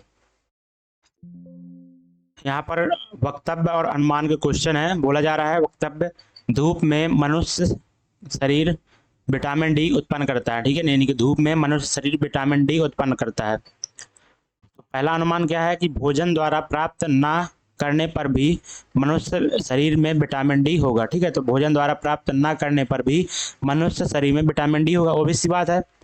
यहाँ पर बोला ही जा रहा है कि जो धूप मनुष्य शरीर है किससे विटामिन डी प्राप्त कर रहा है, धूप से। ठीक है, तो यानी कि मतलब कि इसका है कि अगर भोजन भी नहीं व्यक्ति कर रहा है फिर भी उसके शरीर में क्या होगा, विटामिन डी वह प्राप्त कर सकता है, इसलिए ये राइट हो जाएगा। ठीक है, अगला है वैश्विक जनसंख्या का एक बड़ा हिस्सा विटामिन डी की कमी से ग्रसित है। तो यहाँ पर ये अनुमान नहीं लगा सकते, ठीक है, क्योंकि हमारे वक्तव्य में ऐसा कहीं कुछ भी जानकारी नहीं दी गई है ताकि हम यह अनुमान लगा पाएँ कि ग्रसित हैं या फिर नहीं है। अगला क्वेश्चन यहाँ पर केवल यहाँ पर पहला ही राइट हो जाएगा। अगला क्वेश्चन, प्रसिद्ध पेंटिंग महिषासुर के पेंटर का नाम बताइए। तो महिषासुर का पेंटर कौन है दोस्तों, तैयब मेहता जी। ठीक है, तैयब मेहता जी प्रसिद्ध पेंटर हैं और इन्होंने महिषासुर की पेंटिंग बनाई थी। ठीक है, तो ये आपकी महिषासुर की पेंटिंग रही। उसके बाद आप याद रखना कि एम.एफ. हुसैन, उन्होंने मदर टेरेसा, ठीक है, मदर टेरेसा की जो है तो चित्रकारी की थी। और अमृत शेरगिल, इन्होंने दोस्तों 3 लड़कियों की बैठी हुई चित्रकारी की थी। और राज रवि वर्मा जी ने दोस्तों रावण और जब जटायु का बीच में युद्ध हुआ था तो तब का उसने जो है तो इन्होंने चित्र बनाया था। ठीक है, तो इन 3-4 को आप याद रखना। ठीक है, इंपॉर्टेंट है। अगला क्वेश्चन, किसी भार द्वारा स्थानांतरित, ठीक है, किसी भार द्वारा स्थानांतरित करने के लिए किया गया प्रयास कितना है, 15 यूनिट। और मशीन द्वारा किया गया कार्य कितना है, 3 है। तो भार ज्ञात कीजिए। ठीक है, तो फ्रेंड्स आप यहाँ पर समझ रहे होंगे कि आपसे जो यहाँ पर दिए गए कि मशीन द्वारा किया गया कार्य, तो मशीन द्वारा किया गया कार्य क्या होता है, आपका मैकेनिकल एडवांटेज ही होता है। ठीक है, मैकेनिकल एडवांटेज यानी कि यांत्रिक लाभ, जो कि मशीन के द्वारा किए गए कार्य के बराबर होता है। ठीक है, तो यहाँ पर मैकेनिकल एडवांटेज बराबर आपका क्या हो जाता है फ्रेंड्स, लोड अपॉन एफर्ट। ठीक है, एफर्ट, इसको आप याद रखना है कि। ठीक है, तो अगर दोस्तों यहाँ पर मैकेनिकल एडवांटेज तभी होगा जब यहाँ पर इसका मान 1 से अधिक होगा। ठीक है, तो यहाँ पर देख सकते हैं कि लोड आपका देखो मैकेनिकल एडवांटेज आपका 3 दिया हुआ है और लोड आपको निकालना है भार। ठीक है, तो लोड आपका L निकालना है, एफर्ट आपका कितना है, प्रयास 15 यूनिट। ठीक है, यानी कि लोड बराबर क्या हो जाएगा, L बराबर आपका 45 यूनिट। क्लियर है। अगला क्वेश्चन देखेंगे। और यहाँ पर आप एक चीज़ और याद रखना कि वेलोसिटी रेशियो यानी कि वेग अनुपात भी होता है, वो क्या होता है, एफर्ट, ठीक है, डिस्टेंस, ठीक है, कवर्ड बाई एफर्ट। ठीक है, डिस्टेंस कवर्ड बाई एफर्ट यानी कि प्रयास के द्वारा तय की गई दूरी बटे डिस्टेंस कवर्ड बाई लोड यानी कि लोड द्वारा तय की गई दूरी। यहाँ पर ये होता है वेलोसिटी रेशियो, इसको भी याद रखना। अगला क्वेश्चन, इसमें आपको न्यूनतम रेखाओं की जरूरत जितनी है वो आपको बताना है, तो केवल आपको गिनते जाना है फ्रेंड्स। ठीक है, सबसे पहले हम हॉरिजॉन्टल वाली गिन लेते हैं, तो ये आपकी 1 हो गई, ये आपकी 2, ठीक है, उसके बाद कोई नहीं है। वर्टिकल गिनते हैं तो 3, 4 और ये 5। ठीक है, बाकी अब सारे गिन लेते हैं। ठीक है, 5 के बाद आप देख सकते हैं ये 6 हो जाएगी आपकी, और इधर से इधर तक नहीं ले जाइएगा, ये अलग है। ठीक है, 6, उसके बाद ये आप देखते हैं 7, ठीक है, 7 के बाद ये देखें 8, ये 9, क्लियर है, और ये वाली 10, ये 11, ठीक है, ये 11 और ये 12 और ये 13। तो राइट आंसर आपका क्या होने वाला है, 13 न्यूनतम लाइनों की हमें आवश्यकता होगी। अगला देखो, ऑप्शन में भी आप देख लें तो ऑप्शन में आपका 11 दिया हुआ है। ठीक है, 13 ऑप्शन में ही नहीं है। तो अब आपको क्या करना है कि अगर आपका ऑप्शन नहीं मिल रहा ना फ्रेंड्स, तो आप क्या करें कि क्या समझ सकते हैं आप कि आपका देखो बता ही देते हैं आपको, नहीं कंफ्यूज होगा आपको। देखो, तो यानी कि आपके इसमें क्या समझ रहा है कि ये जो लाइन गई है ना ऐसे, ठीक है, ये लाइन दोस्तों एक ही लाइन है। ठीक है, क्योंकि यहाँ पर थोड़ा सा मोड़ टाइप में दिख रहा है ना, इस तरह से जा रही है, लेकिन आपको पूरा एक ही लाइन मानना है तभी 11 आएंगे। ठीक है, 13 ऑप्शन भी नहीं है, तो आप यहाँ पर क्या समझ सकते हैं कि इसको पूरा माना गया है। लेकिन आप देख सकते हैं कि तिरछा है, अगर ऑप्शन में 13 होता है ना तो हम 100% 13 ही लगाते। ठीक है, यहाँ पर थोड़ी तिरछी लाइनें गई हैं। ठीक है, अगला क्वेश्चन देखते हैं। अब देखो, यहाँ पर 4 लोग हैं, I, J, K, L एक पंक्ति में बैठे हैं और L और I एक दूसरे के बगल में बैठे हैं। ठीक है, तो L और I एक दूसरे के बगल में बैठे हैं। उसके बाद आगे पढ़िए, और I और K किनारों पर बैठे हैं। ठीक है, तो I और K किनारों पर बैठे हैं, यानी कि हम ले लेते हैं कि इधर I है और इधर K है। ठीक है, और बीच में 2 लोग अभी और आएंगे क्योंकि 4 लोग टोटल है। तो अब उसके बाद देखो, यहाँ पर L और I एक दूसरे के बगल में है, तो L और I अगर बगल में है तो L इधर पे आ जाएगा, बाकी बचा हुआ J इधर आ जाएगा। ठीक है, तो यहाँ से आपसे पूछा जा रहा है कि J के बगल में कौन बैठेगा। ठीक है, तो J के बगल में देखो इस तरह से आप एक तरह से आप ये पहली स्थिति ले सकते हैं, और आप इस तरह से दूसरी भी स्थिति ले सकते हैं, के इधर आ जाए या आई इधर आ जाएगा, ठीक है। तो आपका एल इधर, जो आपका एल इधर आ जाएगा, जे इधर आ जाएगा, ठीक है। तो दोनों ही स्थिति में आप देख सकते हैं कि जे के बगल में कौन बैठा है, एल और के बैठा है, इधर भी के और एल बैठे, यानी कि एल और के दोनों जे के बगल में बैठे हैं। तो राइट आंसर आपका के और एल हो जाएगा। अगला, निम्नलिखित में कौन उच्च सैद्धांतिक निश्चित तल अक्ष या बिंदु स्थान की व्याख्या करता है जो जीडी और टी या आयामी सहायता को भी संदर्भित करता है। इसका राइट आंसर क्या हो जाएगा, तथ्य, डेटम या फिर बोल दें निर्देश तल, ठीक है। इसका राइट आंसर क्या हो जाएगा, डेटम, ठीक है। तो निर्देश संदर्भ ढांचे को परिभाषित करने के उद्देश्य से किसी पिंड पर वास्तविक लक्षणों द्वारा एक सैद्धांतिक तल या अक्ष स्थापित किया जाता है। क्लियर है। एक निर्देश एक सिद्धांतिक सटीक तल, अक्ष या बिंदु स्थान है जिसे जीडी और टी या विमीय सहनशीलता के संदर्भ में संदर्भित किया जाता है। अगला, भारतीय रिजर्व बैंक के पहले गवर्नर कौन थे? तो इसका आंसर क्या हो जाएगा, सर ऑसबॉर्न स्मिथ, ठीक है। और कई बार पूछता है कि भारतीय रिजर्व बैंक के पहले इंडियन गवर्नर, तो सीडी देशमुख है, अब ये भी याद रखना, ठीक है। सीडी देशमुख जी, ठीक है, देशमुख, इसको भी याद रखना। अगला क्वेश्चन है कि कुछ नहीं है, क्वेश्चन क्या है, ठीक है, केवल आपको ऑप्शन देखना है और यहाँ पर रखते जाना। तो आप प्लस और माइनस जब यहाँ पर चेंज कर देंगे ना आपस में, तो आपका आंसर आ जाएगा, ठीक है। जैसे कि आप सॉल्व भी कर लेते हैं, तो यहाँ पर 9/3 यानी कि 3 हो जाएगा, और माइनस हो जाएगा प्लस की जगह 8 × 2, इधर प्लस हो जाएगा 15 बराबर 2 आ जाएगा, तो आंसर यही हो जाएगा, ठीक है। तो 8 दूनी 16, 3 - 16 + 15 बराबर 2। तो आपका देख सकते हैं कि इधर क्या हो रहा है, 18 में 16 जाएंगे, 2 ही आ रहा है। राइट आंसर आपका तीसरा हो जाएगा, ठीक है। अगला, आपसे फ्रेंड्स इकाई अंक पूछा जा रहा है, ठीक है। तो इकाई अंक कैसे निकालते हैं वो देखिए, ठीक है। अगर 3 की पावर कुछ भी है ना, तो आप क्या करें कि सिंपली जो भी घात दी है उसमें 4 का डिवाइड करें, ठीक है। 4 का डिवाइड करेंगे तो 4 एकम 4, ठीक है, 4 एकम 4 बचेगा, 4 6 24, ठीक है। बचेगा रिमाइंडर जो बच रहा है ना उतना ही आपको घात लेना है। रिमाइंडर आपका 2 बच रहा है ना 4 का डिवाइड करने पर, तो 3 की पावर 2 लेना है, और मल्टीप्लाई 6 की पावर कितना भी होता है ना, तो यूनिट डिजिट हमेशा 6 ही होता है, ठीक है, चाहे जैसे ही कर लें। और 7 की पावर अगर कुछ है ना, तो उसमें क्या करें कि 4 का डिवाइड करें घात में, तो यहाँ पर 4 का डिवाइड करेंगे तो कितनी बार जाएगा, कितनी बार जा रहा है, 4 एकम 4, 4 3 12, ठीक है, यानी कि आपका कितनी बार जा रहा है, 13 बार। रिमाइंडर बच रहा है आपका 1, ठीक है, यानी कि 7 की पावर 1। तो यहाँ से यूनिट डिजिट क्या आएगा, 3 × 9 × 6 और × 7, यानी कि 9 7 63। तो कितना आ जाएगा यूनिट डिजिट, 3 आ जाएगा, × 7 है, ठीक है, तो 7 3 21।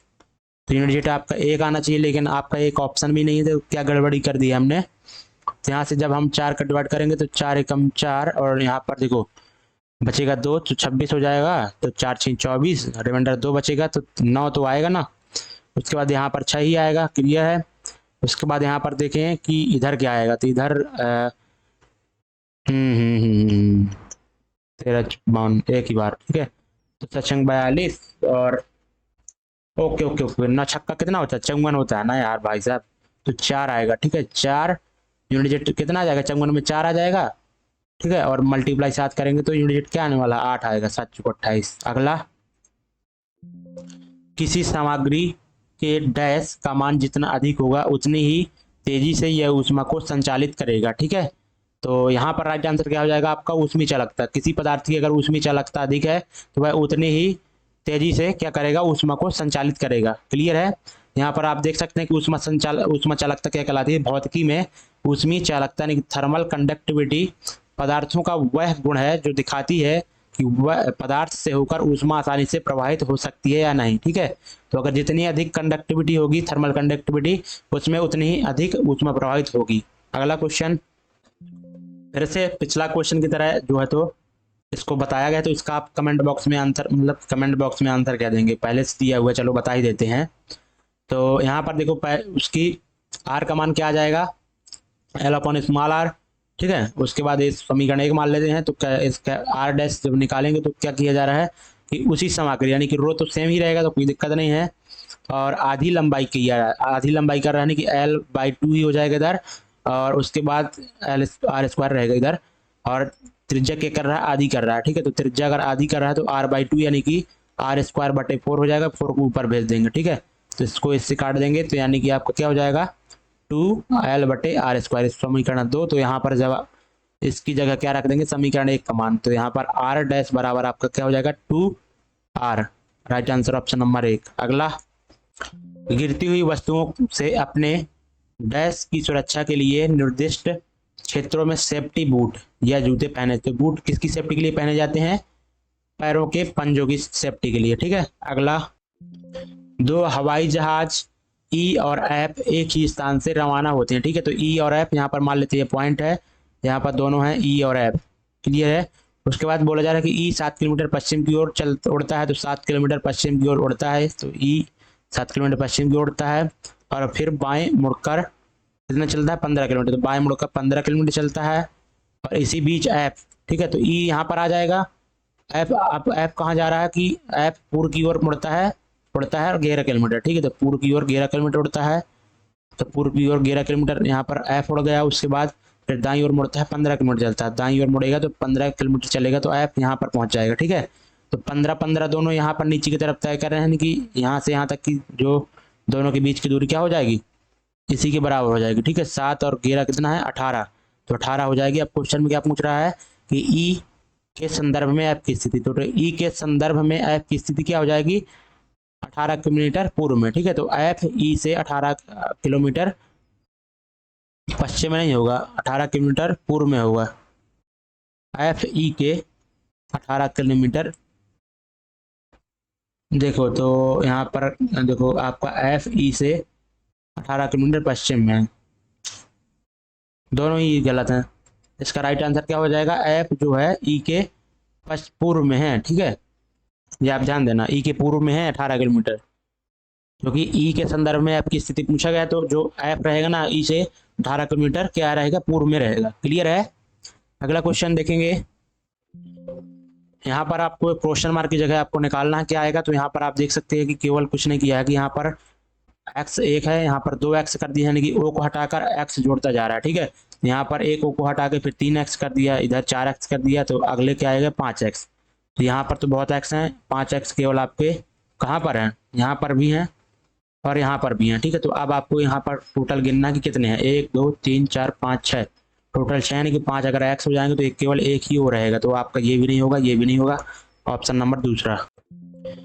निम्नलिखित में कौन सा आरेख यहाँ पर भारतीयों चिकित्सकों और स्त्रियों के बीच सही संबंध दर्शाता है। तो देखो भारतीय हो जाएंगे कुछ भारतीयों क्या क्या हो जाएंगे, चिकित्सक हो जाएंगे, और उसमें से कुछ चिकित्सक और कुछ भारतीय क्या हो जाएंगी, स्त्रियां हो जाएंगी। तो इस तरह से तीनों कॉमन बनेगा, ठीक है। अगला देखो, समुद्र के पानी के स्तर का बढ़ना और घटना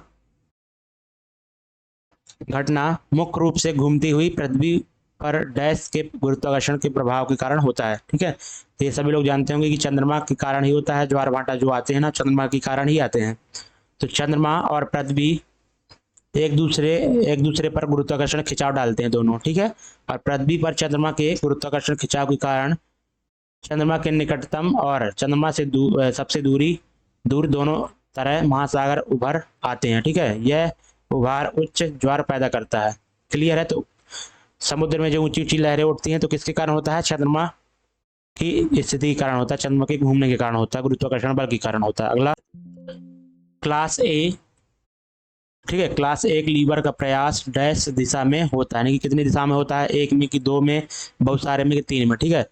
तो आपके यहाँ पर जो एफर्ट होता है ना फ्रेंड्स, वह किस दिशा में होता है, केवल एक ही दिशा में होता है क्लास ए में, ठीक है। यहाँ पर आप देख सकते हैं कि आपका ये पहली क्लास का लीवर है, ये आपका बीच में फलक्रम है, ठीक है। तो यहाँ पर आप देख सकते हैं नीचे अगर आप एफर्ट लगा रहे हैं ना, तो जो आपका क्या होगा, मोशन क्या होगा, लोड का मोशन ऊपर की तरफ होगा, ठीक है, क्लियर है। तो एक ही दिशा में, यानी कि एक ही दिशा पे यहाँ पर क्या हो जाएगा, एफर्ट लगेगा, ठीक है। और जो एफर्ट लगता है ना फ्रेंड्स, वो हमेशा क्या रहता है कि हमेशा कोई भी लीवर हो, कोई भी श्रेणी के, तीनों श्रेणियों का जो आपका एफर्ट होता है ना, वो एक ही दिशा में लगता है, ठीक है, 2 दिशाओं में नहीं लगता है एफर्ट, ठीक है ना।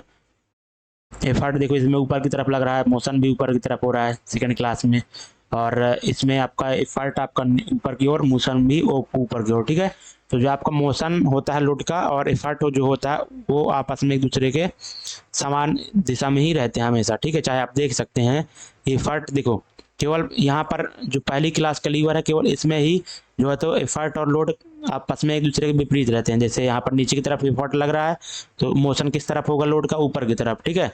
लेकिन जो दूसरी और तीसरी श्रेणी की लीवर होंगे ना उनमें जो एफर्ट और आपका यानी कि प्रयास और जो लोड का मोशन होगा वो एक ही दिशा में होगा।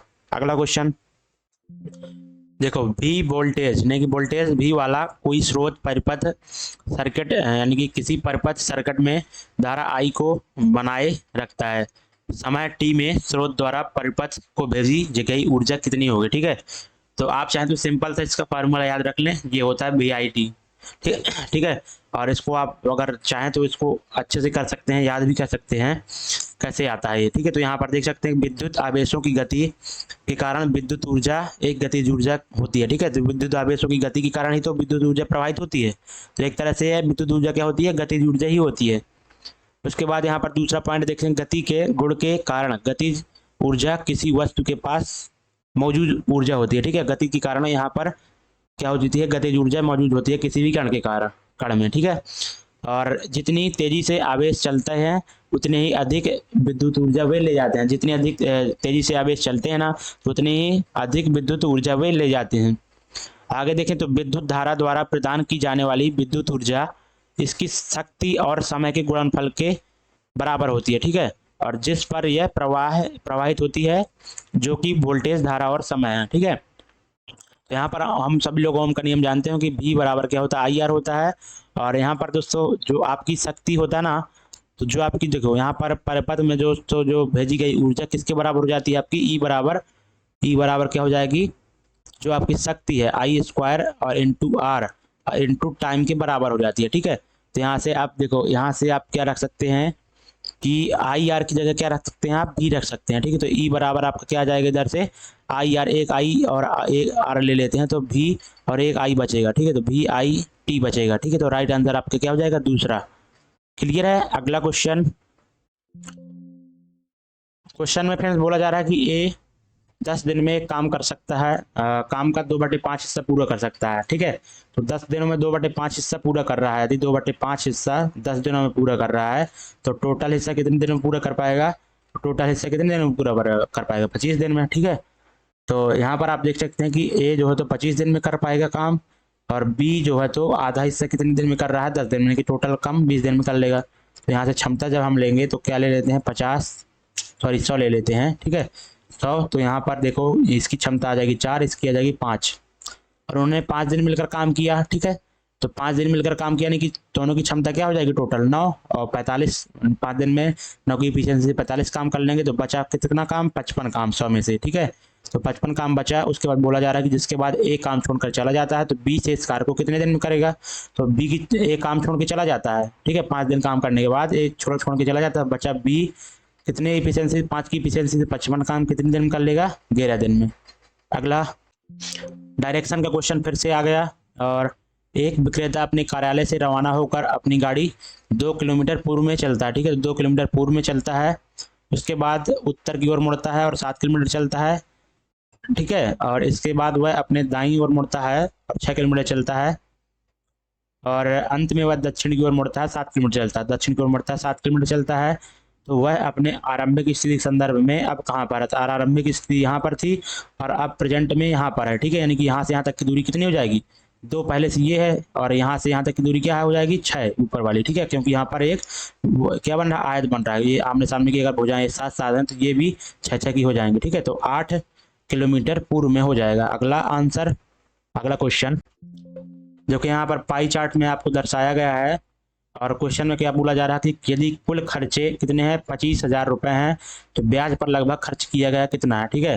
तो यहाँ पर अगर टोटल आपका 100% ही होगा, सर्कल में परसेंटेज दिया 100% बराबर आपका ये है, तो आपका ब्याज का परसेंटेज आपको मालूम हो जाए तो उसका निकाल लीजिएगा। तो ब्याज का क्या है, रेंट, इंटरेस्ट, ठीक है। तो इंटरेस्ट का आपका ये वाला है यानी कि 10%। तो 25,000 का जब 10% आप निकालेंगे फ्रेंड्स तो आपका राइट आंसर 2500 ही हो जाने वाला है। अगला यहाँ पर बोला जा रहा है फ्रेंड्स कि एक मोटरसाइकिल 36 किलोमीटर प्रति घंटा की रफ्तार से 1000 मीटर दूरी तय करती है, तो उसको कितना समय लगेगा। ठीक है, तो 1000 मीटर दूरी तय करती है, यानी कि जो डिस्टेंस अगर मीटर में दिए है तो आपको चाल भी मीटर पर सेकंड में चेंज करना होगा। तो 36 को हम मीटर पर सेकंड में 5/18 से मल्टीप्लाई करके चेंज कर देंगे, तो कितनी आ जाएगी, 10। ठीक है, तो 10 यानी कि 1000 मीटर को तय करने में 10 किलोमीटर प्रति सेकंड की तय करने में कितना टाइम लग जाएगा, 100 सेकंड का टाइम लग जाएगा।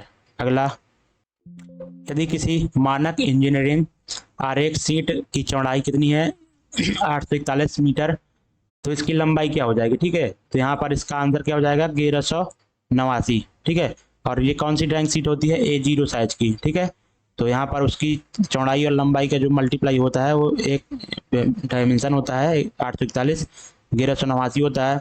उसके बाद आप A1 की देखें तो वो कितना हो जाता है, 597। ठीक है, मल्टीप्लाई 841।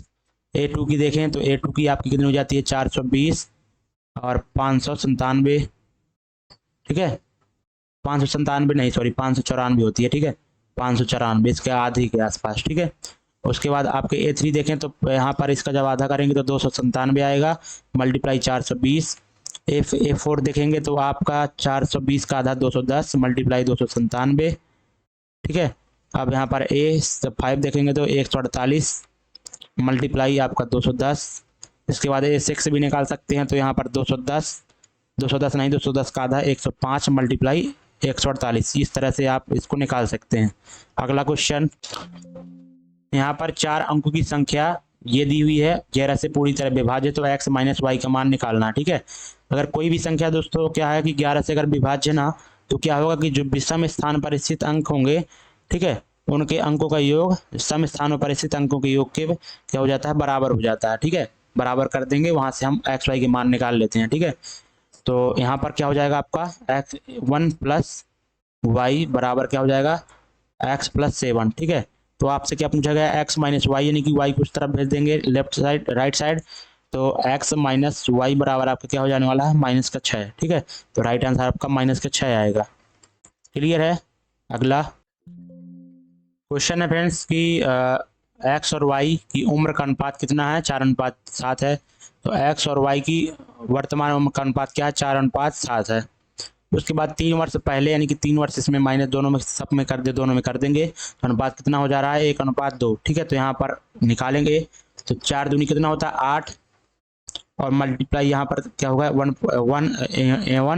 7 का मल्टीप्लाई होगा तो 7 ही आएगा, तो यहाँ पर -7 करेंगे, तो ये इतना एक रेशियो का मान किसके बराबर हो जाएगा आपका, 3 × 2 मल्टीप्लाई, यहाँ पर इसको मल्टीप्लाई करेंगे और बड़े में से छोटे को घटाना है। ठीक है, तो 3 दूनी 6, और इधर क्या आ रहा है, 3 आ रहा है, तो यहाँ पर केवल 3 ही आएगा, 6 में से 3 चले जाएंगे, तो एक रेशियो का मान क्या आ रहा है आपका, 3 आ रहा है। तो आपसे उनकी वर्तमान उम्र में कितना अंतर है, तो उनकी वर्तमान उम्र में कितना अंतर हो जाएगा, कितने का अंतर है, 3 रेशियो का अंतर है ना, तो एक रेशियो का मान अगर 3 है तो 3 रेशियो की वैल्यू क्या आ जाएगी, 9 हो जाएगी। अगला क्वेश्चन, सेक 45 डिग्री माइनस 10 60 डिग्री क्या होगा, तो सेक 45 डिग्री का मान क्या होता है आपका, √2 होता है, और -10 60 डिग्री √3 होता है। ठीक है, तो यहाँ पर आपका आंसर क्या हो जाएगा, ऑप्शन नंबर तीसरा, केवल इसको आगे पीछे लिख दिया गया है। ठीक है, संगत बताना फ्रेंड्स, यहाँ पर तो केवल कुछ नहीं करना है, यहाँ पर आप देख सकते हैं कि EFG यानी कि +1 कर रहा है सभी में, यहाँ भी +1 हो रहा है और इधर भी +1 हो रहा है, लेकिन यहाँ पर क्या हो रहा है, +2 हो रहा है, इसलिए अलग हो जाएगा। निम्नलिखित में से कौन सा त्यौहार फसल का त्यौहार है, फसल पर आधारित है, तो ओणम। ठीक है, जो कि कहाँ पर होता है, केरल में होता है। ठीक है, और ओणम तो आपका केरल में हो गया, फसल का क्रॉप फेस्टिवल है ये। पोंगल आपका तमिलनाडु में होता है, और लोहड़ी आपका और बैसाख क्या कहाँ कहाँ होता है, पंजाब और हरियाणा में होता है, लोहड़ी और बैसाख। ठीक है, अगला, यदि कोई पिंड क्या है, सजातीय नहीं है। ठीक है, यदि कोई पिंड सजातीय नहीं है तो उसका घनत्व इसके डैश की क्रिया है। ठीक है, यानी कि किस पर निर्भर करेगा, ये आपसे पूछा गया है। ठीक है, तो यहाँ पर आप समझिए कि यदि किसी पदार्थ का घनत्व द्रव्यमान प्रति इकाई आयतन के बराबर होता है। ठीक है, तो किसी पदार्थ का घनत्व किसके बराबर होता है, द्रव्यमान प्रति, यानी कि जो डेंसिटी होता है, डेंसिटी किसके मास अपॉन वॉल्यूम पर निर्भर करता है। ठीक है, तो उसके बाद देखें, एक सजातीय पदार्थ का घनत्व किसी वस्तु के सभी पॉइंटों पर समान रहता है। ठीक है, ये आप समझ सकते हैं, अगर वह किसी भी जो कोई भी पदार्थ होता है, अगर सजातीय पदार्थ तो वहाँ पर किसी भी पॉइंट पर अगर घनत्व लेते हैं, डेंसिटी लेते हैं, उसकी तो समान ही रहती है। अगर यहाँ पर सजातीय मिश्रण एक ऐसा मिश्रण होता है जिसके घटकों का अनुपात पूरे पिंड पर समान होता है। बिल्कुल सही बात है, घटकों का अनुपात जो रहेगा सजातीय पिंड में सभी जगह समान रहेगा। ठीक है, अब उसके बाद देखें कि हालांकि जब एक मिश्रण सजातीय नहीं होता, ठीक है, तो क्या होता है कि इसका सीधा सा मतलब है कि इसके घटकों का अनुपात पूरे पिंड में समान नहीं होगा। वो भी सी बात है, अगर वह सजातीय नहीं है तो उसका जो है तो सभी पूरे पिंड में कहीं भी आप अगर लेते हैं तो सभी जगह तो समान नहीं होगा ना उसका डेंसिटी। तो घनत्व प्रत्येक स्थिति के साथ बदलता जाएगा। ठीक है, बदल जाएगा, क्योंकि उस स्थिति में मिश्रण के बाकी हिस्सों में एक अद्वितीय द्रव्यमान होगा। ठीक है, तो आपका जो देखो आपका वॉल्यूम तो सेम ही रहेगा ना, मास पर निर्भर करेगा डेंसिटी आपकी। तो जैसे यहाँ पर ज़्यादा सा घन है, ठीक है, ज़्यादा घन है मास यहाँ पर, तो यहाँ पर क्या हो जाएगा आपका अधिक डेंसिटी हो जाएगी। ठीक है, यहाँ पर जैसे दूर दूर है कण, तो यहाँ पर क्या हो जाएगा इसकी डेंसिटी कम हो जाएगी। तो किस पर निर्भर करता है, स्थिति पर निर्भर करता है। इधर अधिक हो जाएगा डेंसिटी, इधर कम हो जाएगा। ठीक है, क्योंकि वह सजाती नहीं है। तो राइट आंसर स्थान हो जाएगा। अगला इसका आपको बताना है कि क्या आ जाएगा, 90 का 50% का 80%, यहाँ पर 36 आंसर हो जाएगा। आसान है। इसमें आपको भिन्न चुनना है, तो फ्रेंड्स इसमें कुछ नहीं है। सबसे पहले आपको आकृतियों पर ध्यान देना है। ठीक है, तो 5 ट्राइंगल है ना सभी में, पहले में 5 ट्राइंगल हैं और इसमें 5 ट्राइंगल है, दूसरे में, तीसरे में 5 ट्राइंगल है, लेकिन चौथा जो है उसमें केवल 4 ट्राइंगल है, इसलिए अलग हो जाएगा। यूनेस्को का मुख्यालय कहाँ पर है दोस्तों, तो यूनेस्को के बारे में समझे तो United nation education scientific for cultural और ऑर्गेनाइजेशन इसका फुल फॉर्म होता है। इसका स्थापना कहाँ पर हुआ था, यूके में हुआ था 16 नवंबर 1945 को। ठीक है, 16 नवंबर 1945 को। लेकिन इसका हेडक्वार्टर कहाँ पर है, पेरिस फ्रांस में है। ठीक है, पेरिस फ्रांस में इसका हेडक्वार्टर है। अगला क्वेश्चन, जेपीईजी का पूर्ण रूप क्या होता है, तो इसका फुल फॉर्म क्या होता है जेपीईजी का, ज्वाइंट फोटोग्राफ। ठीक है, joint photograph expert group. Clear है, तो ऑप्शन नंबर आपका दूसरा राइट हो जाएगा, ज्वाइंट फोटोग्राफिक एक्सपर्ट ग्रुप, याद रखना। अगला, जैविक प्रक्रिया द्वारा विभाजित पदार्थों को क्या कहते हैं, तो जैविक प्रक्रिया द्वारा विभाजित यानी कि यहाँ पर जो कंपोजिट पदार्थ होते हैं उनको क्या बोलते हैं, जैव निम्नीकरण। ठीक है, यानी कि बायोडिजिबल पदार्थ उनको बोलते हैं। अगला क्वेश्चन, 1 किलोग्राम वजन वाले गेंद की गति 2 मीटर पर सेकंड से बढ़ाकर 4 मीटर पर सेकंड करने के लिए यहाँ पर किस तरह के कार्य को करने की आवश्यकता होगी। ठीक है, कितने कार को कितने मतलब कितने कार करने की आवश्यकता होगी, तो यहाँ पर देखो पहले यहाँ पर बॉल थी। ठीक है, और इसका मास था कितना 1 किलोग्राम और स्पीड कितनी थी 2 मीटर पर सेकंड। ठीक है, और यहाँ पर बॉल पहुँच जाती है उस पर, उसका वैल्यू जो वेग हो जाता है, वेलोसिटी कितना हो जाता है 4 मीटर पर सेकंड हो जाता है, और मास तो देखो सेम ही रहेगा 1 किलोमीटर प्रति 1 किलोग्राम। ठीक है, तो यहाँ पर बोला जा रहा है कि कितना कार किया जाएगा उसकी वेलोसिटी इतनी चेंज करने के लिए। तो क्या हो जाएगा इसमें, हमें क्या कर रहे हैं गतिज ऊर्जा में इसमें डिफरेंस ले लेंगे, वही उसके द्वारा किया गया कार्य होगा। ठीक है, तो 1/2 मास एक ही है और v स्क्वायर होता है ना, तो ये लास्ट का v स्क्वायर क्या हो जाएगा 16 माइनस 4। ठीक है, तो इसको जब सॉल्व करेंगे तो क्या आ जाएगा 12/2 यानी कि 6 जूल आपका किया गया कार्य हो जाएगा। अगला क्वेश्चन, बिंदुओं के बीच की दूरी आपको बताना है फ्रेंड्स। तो कोई भी दो निर्देशांक बिंदुओं के बीच की दूरी जब निकालते हैं तो रूट निकालते हैं, आपका क्या हो जाता है x2 माइनस x1 स्क्वायर और प्लस क्या हो जाता है y2 माइनस y1 का स्क्वायर। ठीक है, तो इसको जब देखेंगे सॉल्व करेंगे तो आपका देखो x2 क्या है आपका 3 और माइनस x1 क्या है 4, इसका स्क्वायर करेंगे, प्लस आपका y2 क्या है -2 और y1 क्या है आपका -3 है। ठीक है, तो माइनस करेंगे -3, तो यहाँ पर ये हो जाएगा। तो जब इसको सॉल्व करेंगे तो यहाँ से तो आपका केवल एक ही आएगा। ठीक है, -1 का स्क्वायर 1 हो जाएगा और प्लस यहाँ पर क्या हो जाएगा आपका -5 का स्क्वायर 25 हो जाएगा, यानी कि आपका आंसर क्या हो जाएगा √26।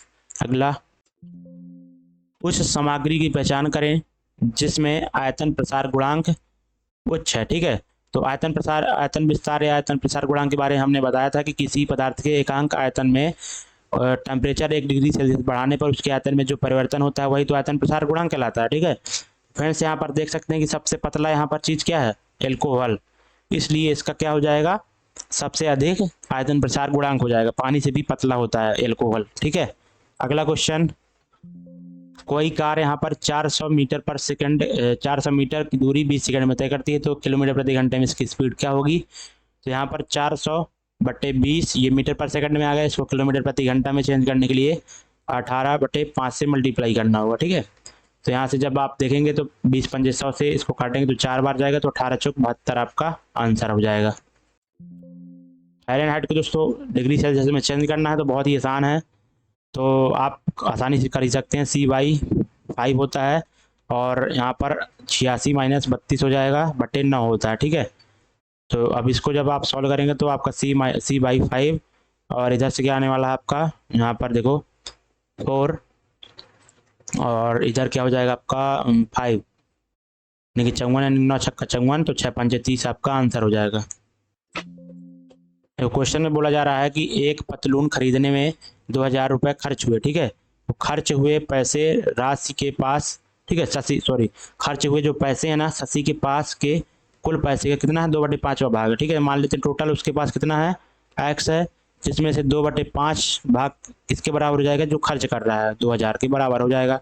तो x का मान आपसे पूछा गया है, कुल उसके पास कितने पैसे थे, तो यहाँ से क्या हो जाएगा 5000 उसका आंसर हो जाएगा, ठीक है। x बराबर 5000।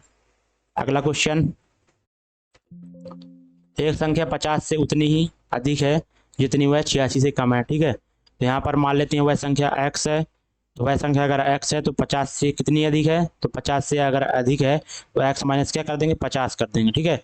और ये बराबर किसके हो जाएगा, जिससे 84 से कम है, तो 84 से कम यानी कि 84 बड़ी होगी तो उसमें x घटा देंगे। तो यहाँ से 2x बराबर आपका कितना होने वाला है, 50 और 84 कितना हो जाएगा, 134, ठीक है।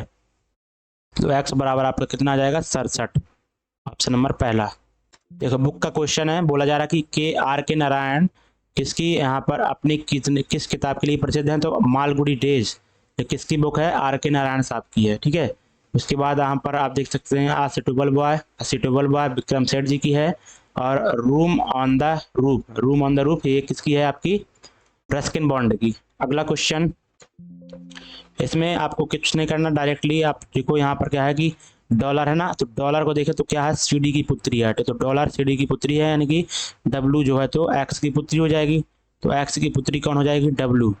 उसके बाद क्या बोला जा रहा है कि एक्स एंड वाई, तो एंड का मतलब क्या है आपका, सीडी की माँ, यानी कि जो डब्लू होगी ना, सॉरी एक्स होगी ना, वो किसकी माँ हो जाएगी, वाई की माँ, ठीक है। तो एक्स जो है तो वाई की माँ हो जाएगी, तो एक्स अगर माँ है तो ये यहाँ पर माइनस आ जाएगा।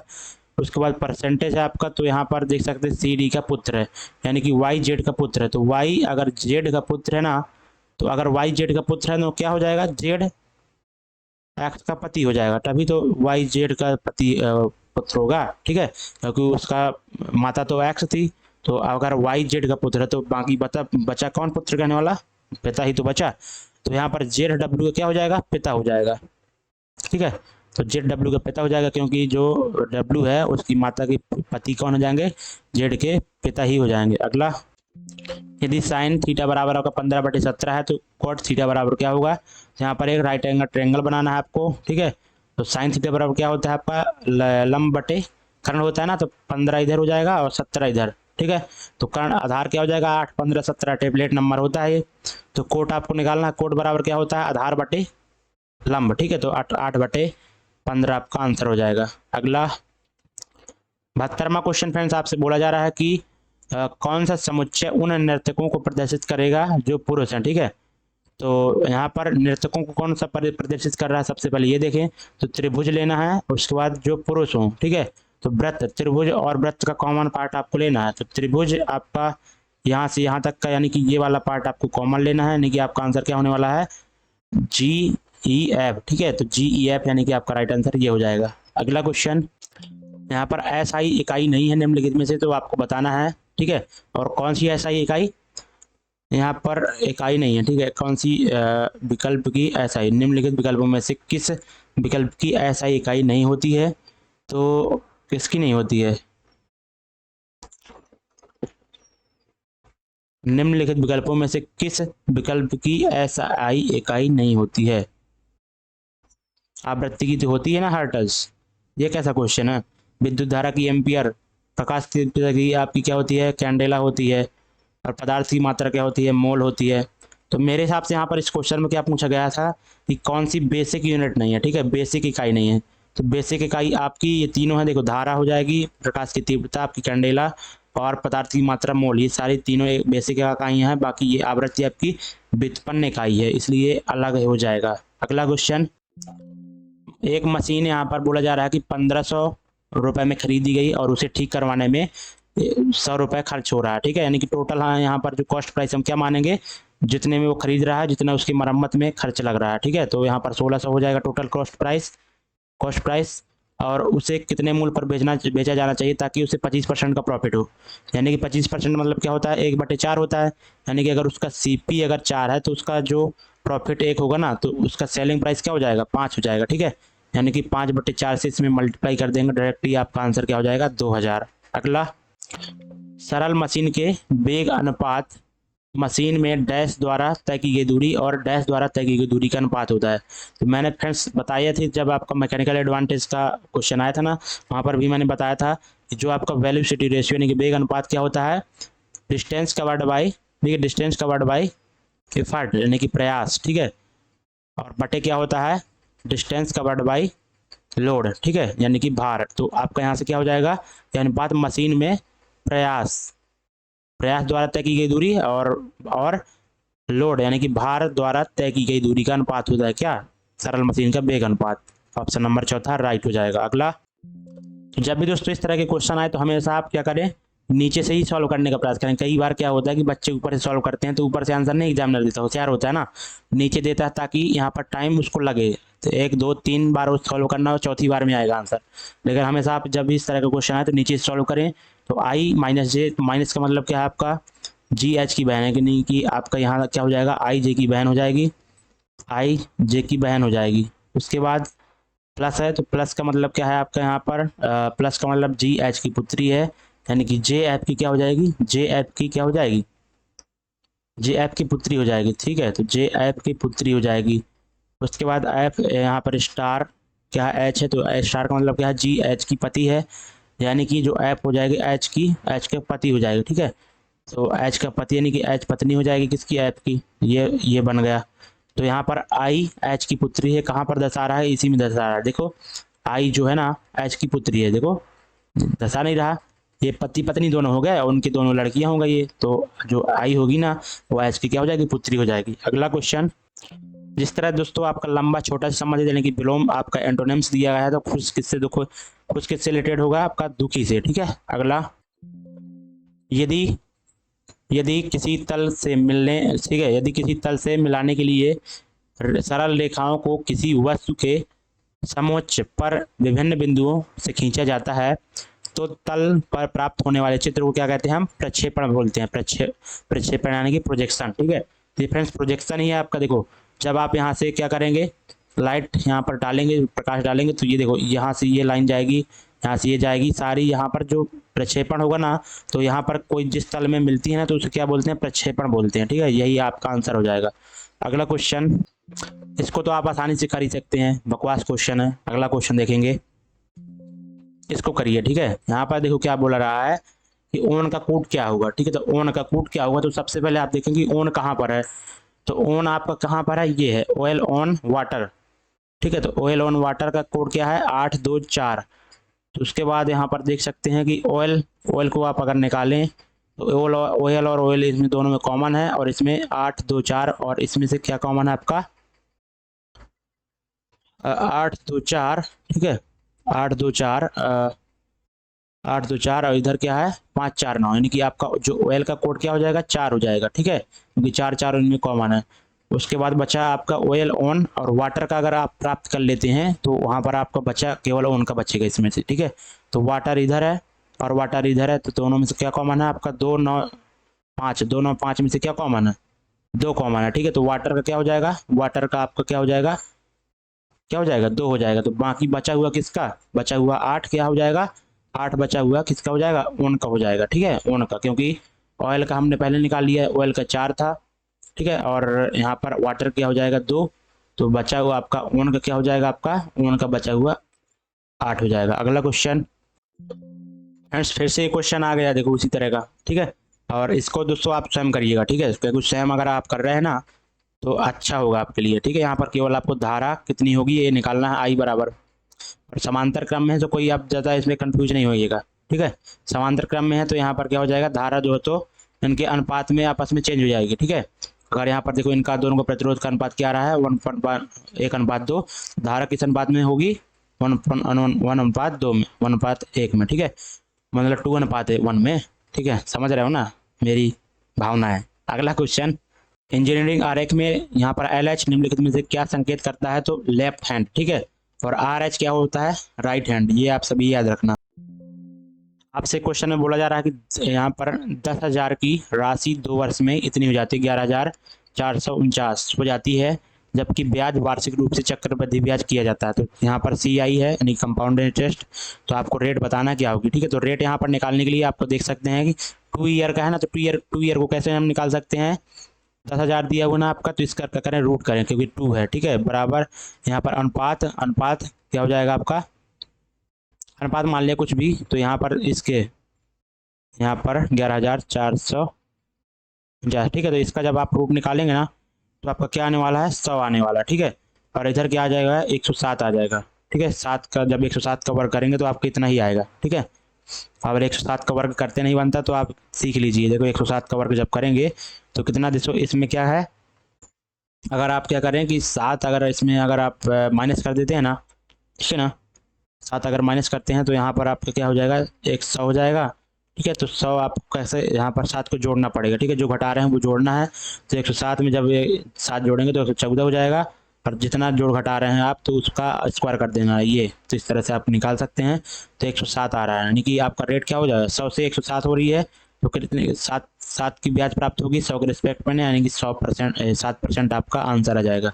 इस तरह से करना होता है। ठीक है, अगर 3 साल दे देता ना तो √3 लेना होता है। ठीक है, अगला क्वेश्चन बोला जा रहा है कि पृथ्वी पर किसी वस्तु का द्रव्यमान x इकाई है। ठीक है, यानी कि पृथ्वी पर किसी वस्तु का द्रव्यमान यानी कि मास क्या है, x इकाई है, तो यदि हम उसी वस्तु को चंद्रमा पर ले जाएं तो उसका वजन कितना होगा। ठीक है, तो वजन कितना होगा फ्रेंड्स, x इकाई से कम होगा। ठीक है,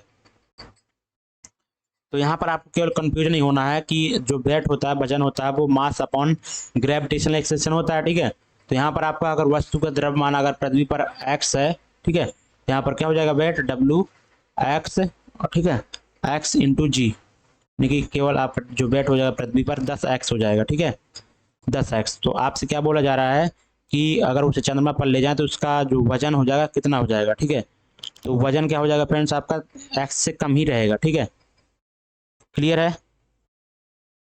अगला क्वेश्चन देखेंगे, अगर मास बोलता ना फ्रेंड्स, यहाँ पर वजन तो आपका कम हो जाएगा x से, लेकिन अगर मास बोलता ना फ्रेंड्स तो वो सेम ही रहता सभी जगह। ठीक है, अगला क्वेश्चन, यहाँ पर आपसे पूछा जा रहा है कि निम्नलिखित में से कौन सा तर्क मजबूत है इस प्रश्न का उत्तर देने के लिए। ठीक है, तो यहाँ पर क्या, टेलीविजन पर विज्ञापन प्रतिबंधित कर देना चाहिए। आपसे बोला गया कि जो टेलीविजन में विज्ञापन आते हैं तो क्या उनको प्रतिबंधित कर देना चाहिए। तो पहला तर्क है हाँ, विज्ञापन अनैतिक होते हैं। अनैतिक फ्रेंड्स नहीं कह सकते। ठीक है, क्योंकि विज्ञापन से ही दोस्तों दुनिया चल रही है। ठीक है ना, प्रचार से ही, तो ऐसा नहीं कह सकते कि अनैतिक है। तो ये प्रबल जो है तो आपका तर्क नहीं है।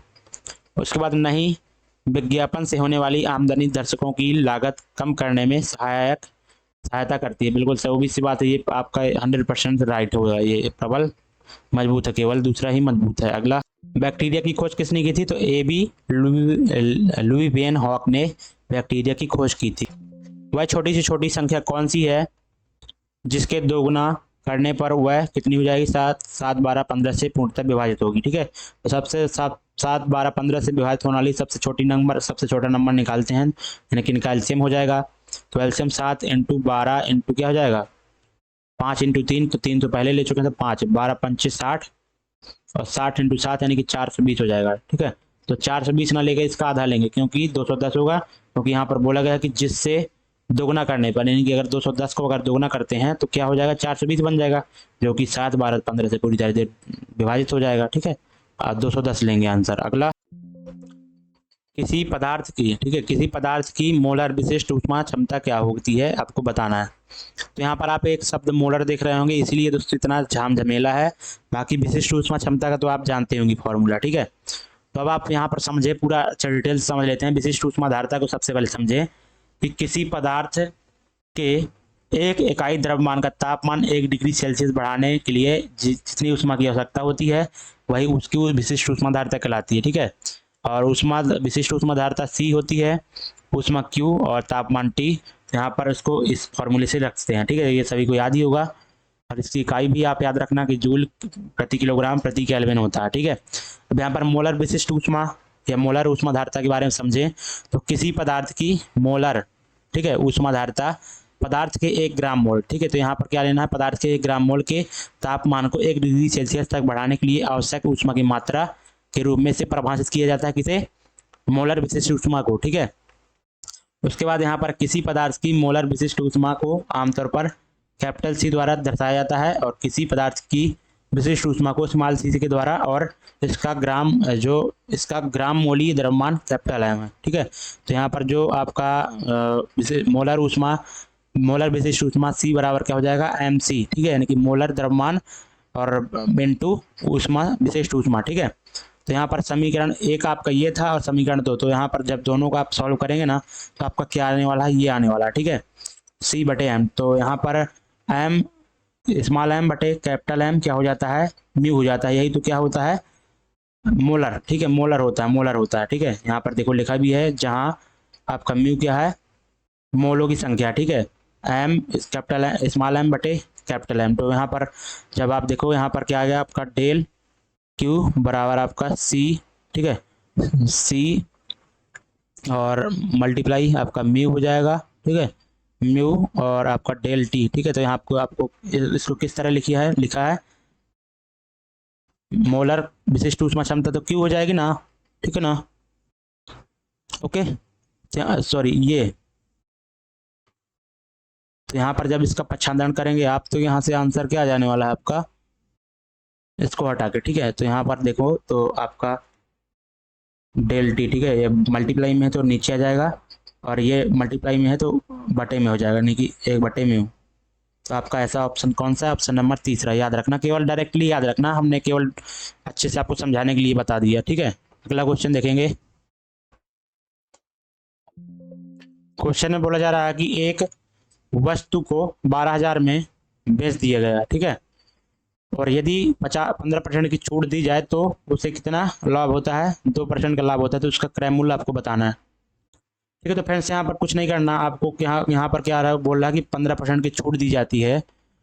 तो 15% की छूट दी जाती है, यानी कि वह वस्तु कितने में बेची जाएगी, उसका अगर मार्क प्राइस अगर उसका 20 है तो सेलिंग प्राइस क्या हो जाएगी, 17 हो जाएगी, क्योंकि 15% की छूट 20 से 17 हो जाए। तो यहाँ पर क्या हो जाएगा कि 17%, ठीक है, समझ रहे हैं ना।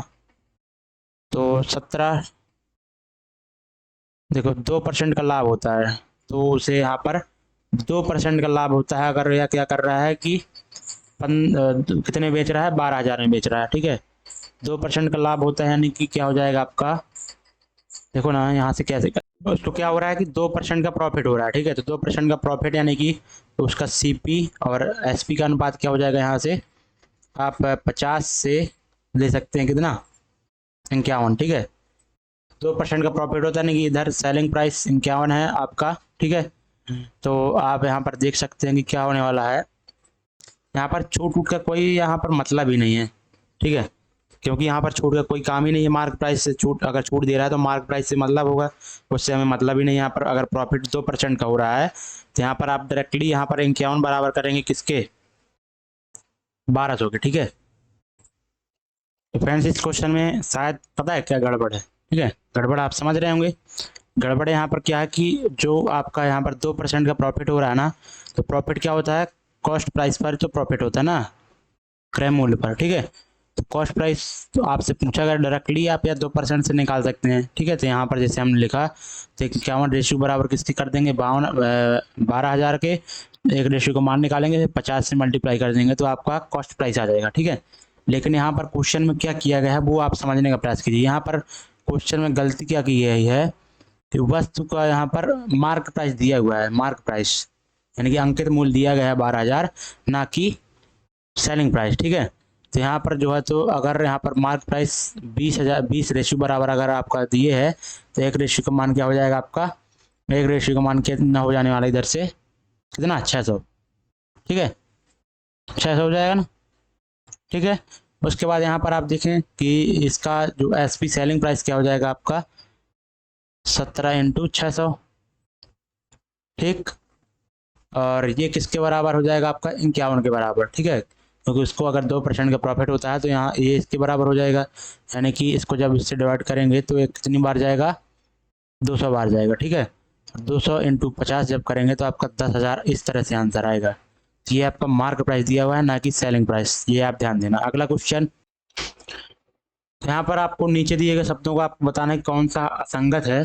तो फ्रेंड्स यहाँ पर देख सकते हैं कि मीनिंगफुल, यहाँ पर सेंस मीनिंगफुल वर्ड बनाना है आपको, ठीक है। तो यहाँ पर मीनिंगफुल वर्ड सबसे पहले बनाना है, तो इधर क्या बन जाएगा, लायन बन जाएगा, LION, ठीक है। और इधर क्या बन जाएगा, वोल्फ, ठीक है, वोल्फ बन गया। इधर क्या बन जाएगा, काऊ, इधर क्या बन जाएगा, टाइगर। यहाँ पर आप देख सकते हैं कि लायन, वोल्फ और आपका टाइगर सारे तीनों क्या है, मांसाहारी, काऊ आपकी शाकाहारी, इसलिए अलग हो जाएगा। अगला, यदि किसी मशीन पर भार L है और भार द्वारा तय की गई दूरी LD है, तो भार द्वारा किया गया कार्य कितना होगा, ठीक है। तो भार द्वारा किया गया कार्य क्या हो जाता है, L × LD, ये आप याद रखना। कोई भी चतुर्भुज बहुभुज नहीं है, तो कोई भी चतुर्भुज ले लेते हैं, कोई भी चतुर्भुज क्या नहीं है, बहुभुज नहीं है, बहुभुज नहीं है, ठीक है। यहाँ पर कोई संबंध नहीं है इनके बीच में, सभी बहुभुज सम चतुर्भुज, सभी बहुभुज किसके अंदर आ जाएंगे, सम चतुर्भुज के, ठीक है। अब निष्कर्ष है, कुछ सम चतुर्भुज है तो बिल्कुल नहीं है, ठीक है, बिल्कुल कहाँ है, सम चतुर्भुज में कोई संबंध ही नहीं दिया गया, तो ये नहीं होगा, गलत हो जाएगा। कुछ सम चतुर्भुज बहुभुज हैं, तो कुछ सम चतुर्भुज, यानी कि सम चतुर्भुज का ये वाला पार्ट बहुभुज के अंदर है, तो यानी कि ये राइट हो जाएगा, केवल दूसरा ही आपका फॉलो करेगा। अगला फ्रेंड्स, आपको यहाँ पर मीनिंगफुल वर्ड बनाना है, इनका क्रम से सजा के। तो यहाँ पर आप देख सकते हैं कि ऑप्शन नंबर तीसरा अगर होगा ना, तो क्या बन रहा है आपका, ऑथर बन रहा है, ठीक है। ऑथर AU, ठीक है, AUTHOR, ठीक है, AUTHOR, ऑथर, ठीक है।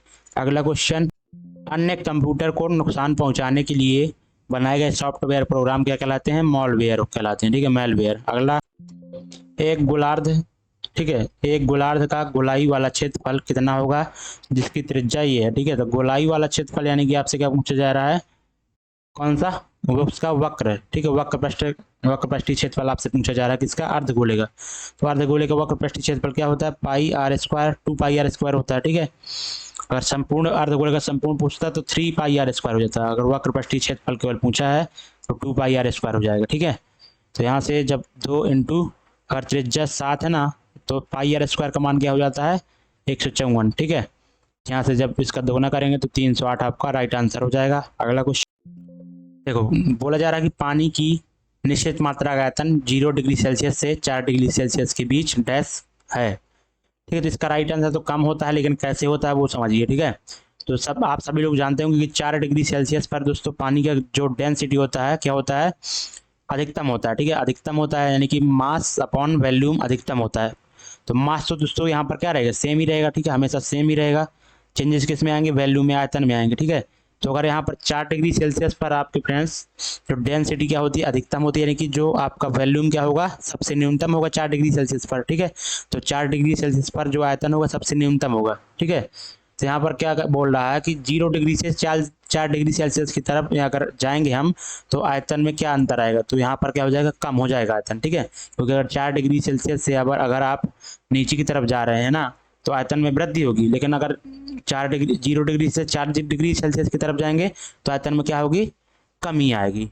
क्लियर है, याद रखना। अगला क्वेश्चन, और यहाँ पर 4 डिग्री सेल्सियस पर डेंसिटी अधिक होती है, लेकिन 4 डिग्री से अगर आप और कम टेम्परेचर करते हैं 0 डिग्री सेल्सियस, तो यहाँ पर क्या होता है, वो बर्फ जम जाता है, ठीक है, आइस जम जाता है। और आइस के दोस्तों जो स्ट्रक्चर होता है वो थोड़ी उसका संरचना अलग तरह से होती है, यहाँ पर थोड़ी दूर दूर उनके अणु होते हैं वाटर के, ठीक है। इसलिए यहाँ पर क्या होता है, डेंसिटी क्या हो जाती है, आयतन अधिक होने से डेंसिटी कम हो जाती है, ठीक है, आयतन अधिक हो जाता है। क्लियर है, याद रखना। अगला क्वेश्चन देखेंगे।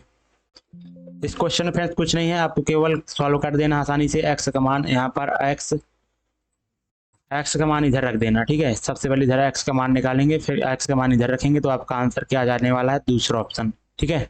कुछ नहीं है क्वेश्चन में, आसानी से हो जाएगा, ठीक है। अगला बिंदु यहाँ पर दिया हुआ है निर्देशांक वाई अक्ष पर प्रतिबिंब क्या होगा, ठीक है। तो दोस्तों प्रतिबिंब जब भी पूछा जाए ना, एक्स अक्ष पर वाई अक्ष पर पूछा जाता है, ठीक है, तो आपको कुछ नहीं करना, जिस पर पूछा जाए ना उसको क्या करना है, सेम ही रखना है, ठीक है ना। तो यहाँ पर जैसे वाई अक्ष पर प्रतिबिंब पूछा है तो वाई का मान क्या रखेंगे आप, सेम ही रहेगा, ठीक है। और जो उसका विपरीत होगा, यानी कि वाई का विपरीत क्या होगा, एक्स अक्ष जो होगा उसका मान क्या हो जाएगा, चिन्ह बदल जाएगा। जैसे माइनस करना है इधर तो प्लस का हो जाएगा, ठीक है। अब प्लस का होता है तो माइनस का हो जाता, तो 2 माइनस 6 हो जाएगा। अगर यहीं पर एक्स अक्ष पर प्रतिबिंब पूछता तो एक्स अक्ष पर क्या रहेगा, एक्स का मान सेम रहता -2, और वाई का मान चिन्ह बदल के लिख देते, तो यहाँ पर प्लस का 6, ठीक है। ये हो जाता है एक्स अक्ष पर प्रतिबिंब, ठीक है, याद रखना। अगला क्वेश्चन, एक परीक्षा में उच्चतम और निम्नतम प्राप्तांकों में 55 का अंतर है, और उच्चतम और उच्च निम्न से 9/4 गुना अधिक है, ठीक है। यानी कि आपका लोअर और हाई का अनुपात क्या दिया हुआ है, 4:9 है, ठीक है। तो इनके बीच का अंतर कितना है, 5 रेशियो का, जो कि बराबर है 55 के। तो एक रेशियो की वैल्यू क्या हो जाएगी आपकी 11। तो आपसे बोला जा रहा है कि तो निम्नतम प्राप्तांक क्या हो जाएगा, तो निम्नतम प्राप्तांक क्या है, 4 रेशियो, तो 44 आपका राइट आंसर हो जाएगा। अगला क्वेश्चन फ्रेंड्स लास्ट क्वेश्चन है, और अच्छा क्वेश्चन है ये भी, बाकी आप आसानी से कर ही सकते हैं। बोला जा रहा है कि जो एक सिस्टर्न को नल एम और एन दोनों मिलकर मिनट में भर सकते हैं, यानी कि 1 मिनट में भर सकते हैं, ठीक है। यानी कि एम और एन मिलकर 1 मिनट में भर सकते हैं, बाकी जो अकेला एन है वह 6 मिनट में भर सकता है। तो एम को अकेले यहाँ पर भरने में कितना टाइम लगेगा, तो यहाँ पर 6 टोटल होगा, इधर 6 आ जाएगा, इधर 1 आ जाएगा, ठीक है। तो एम की क्षमता क्या आ जाएगी, 5, ठीक है ना। तो बोला जा रहा है कि एम को अकेले सिस्टर्न को भरने में कितना टाइम लगेगा। एक सिस्टर्न को नल एम और एन दोनों मिलकर मिनट में भरते हैं, मिनट में भरते यानी कि 1 मिनट ही माना हमने, यहाँ पर मिनट लिखा नहीं कि कितना मिनट का, ठीक है। अगर 1 मानते तो आंसर डिफरेंस है, क्योंकि यहाँ पर कुछ मिसिंग है, ठीक है ना। तो यहाँ पर आपका आंसर क्या आने वाला है, 6/5 आ जाएगा, 6/5, ठीक है ना, यानी कि 1.2 मिनट, ठीक है। तो लेकिन यहाँ पर 9.6 है, तो आपका यहाँ पर जो मिनट है ना, यहाँ पर मिनट नहीं दिया गया, इसलिए आंसर डिफरेंस आ रहा है। बाकी आप आसान ही क्वेश्चन है। तो दोस्तों उम्मीद करता हूँ आप सभी लोगों को ये वीडियो अच्छा लगा होगा, और जो लोग नए हैं तो चैनल को यार सब्सक्राइब तो कर लिया करो ना, और शेयर भी कर दिया करो दोस्तों के साथ। टेलीग्राम चैनल पे, मतलब कि कहीं पे भी आप स्टडी ग्रुप में अगर जुड़े हैं, व्हाट्सएप ग्रुप में, तो वहाँ पर भी शेयर कर दीजिएगा, ठीक है। और स्टेटस में भी लगाने का प्रयास कीजिएगा, ठीक है, मेरे चैनल को, वीडियो को, ठीक है, ताकि दोस्तों कई बच्चों के पास पहुँच सके ये कॉन्टेंट, ठीक है। तो मिलेंगे नेक्स्ट वीडियो में, तब तक के लिए सभी को जय हिंद, राम राम।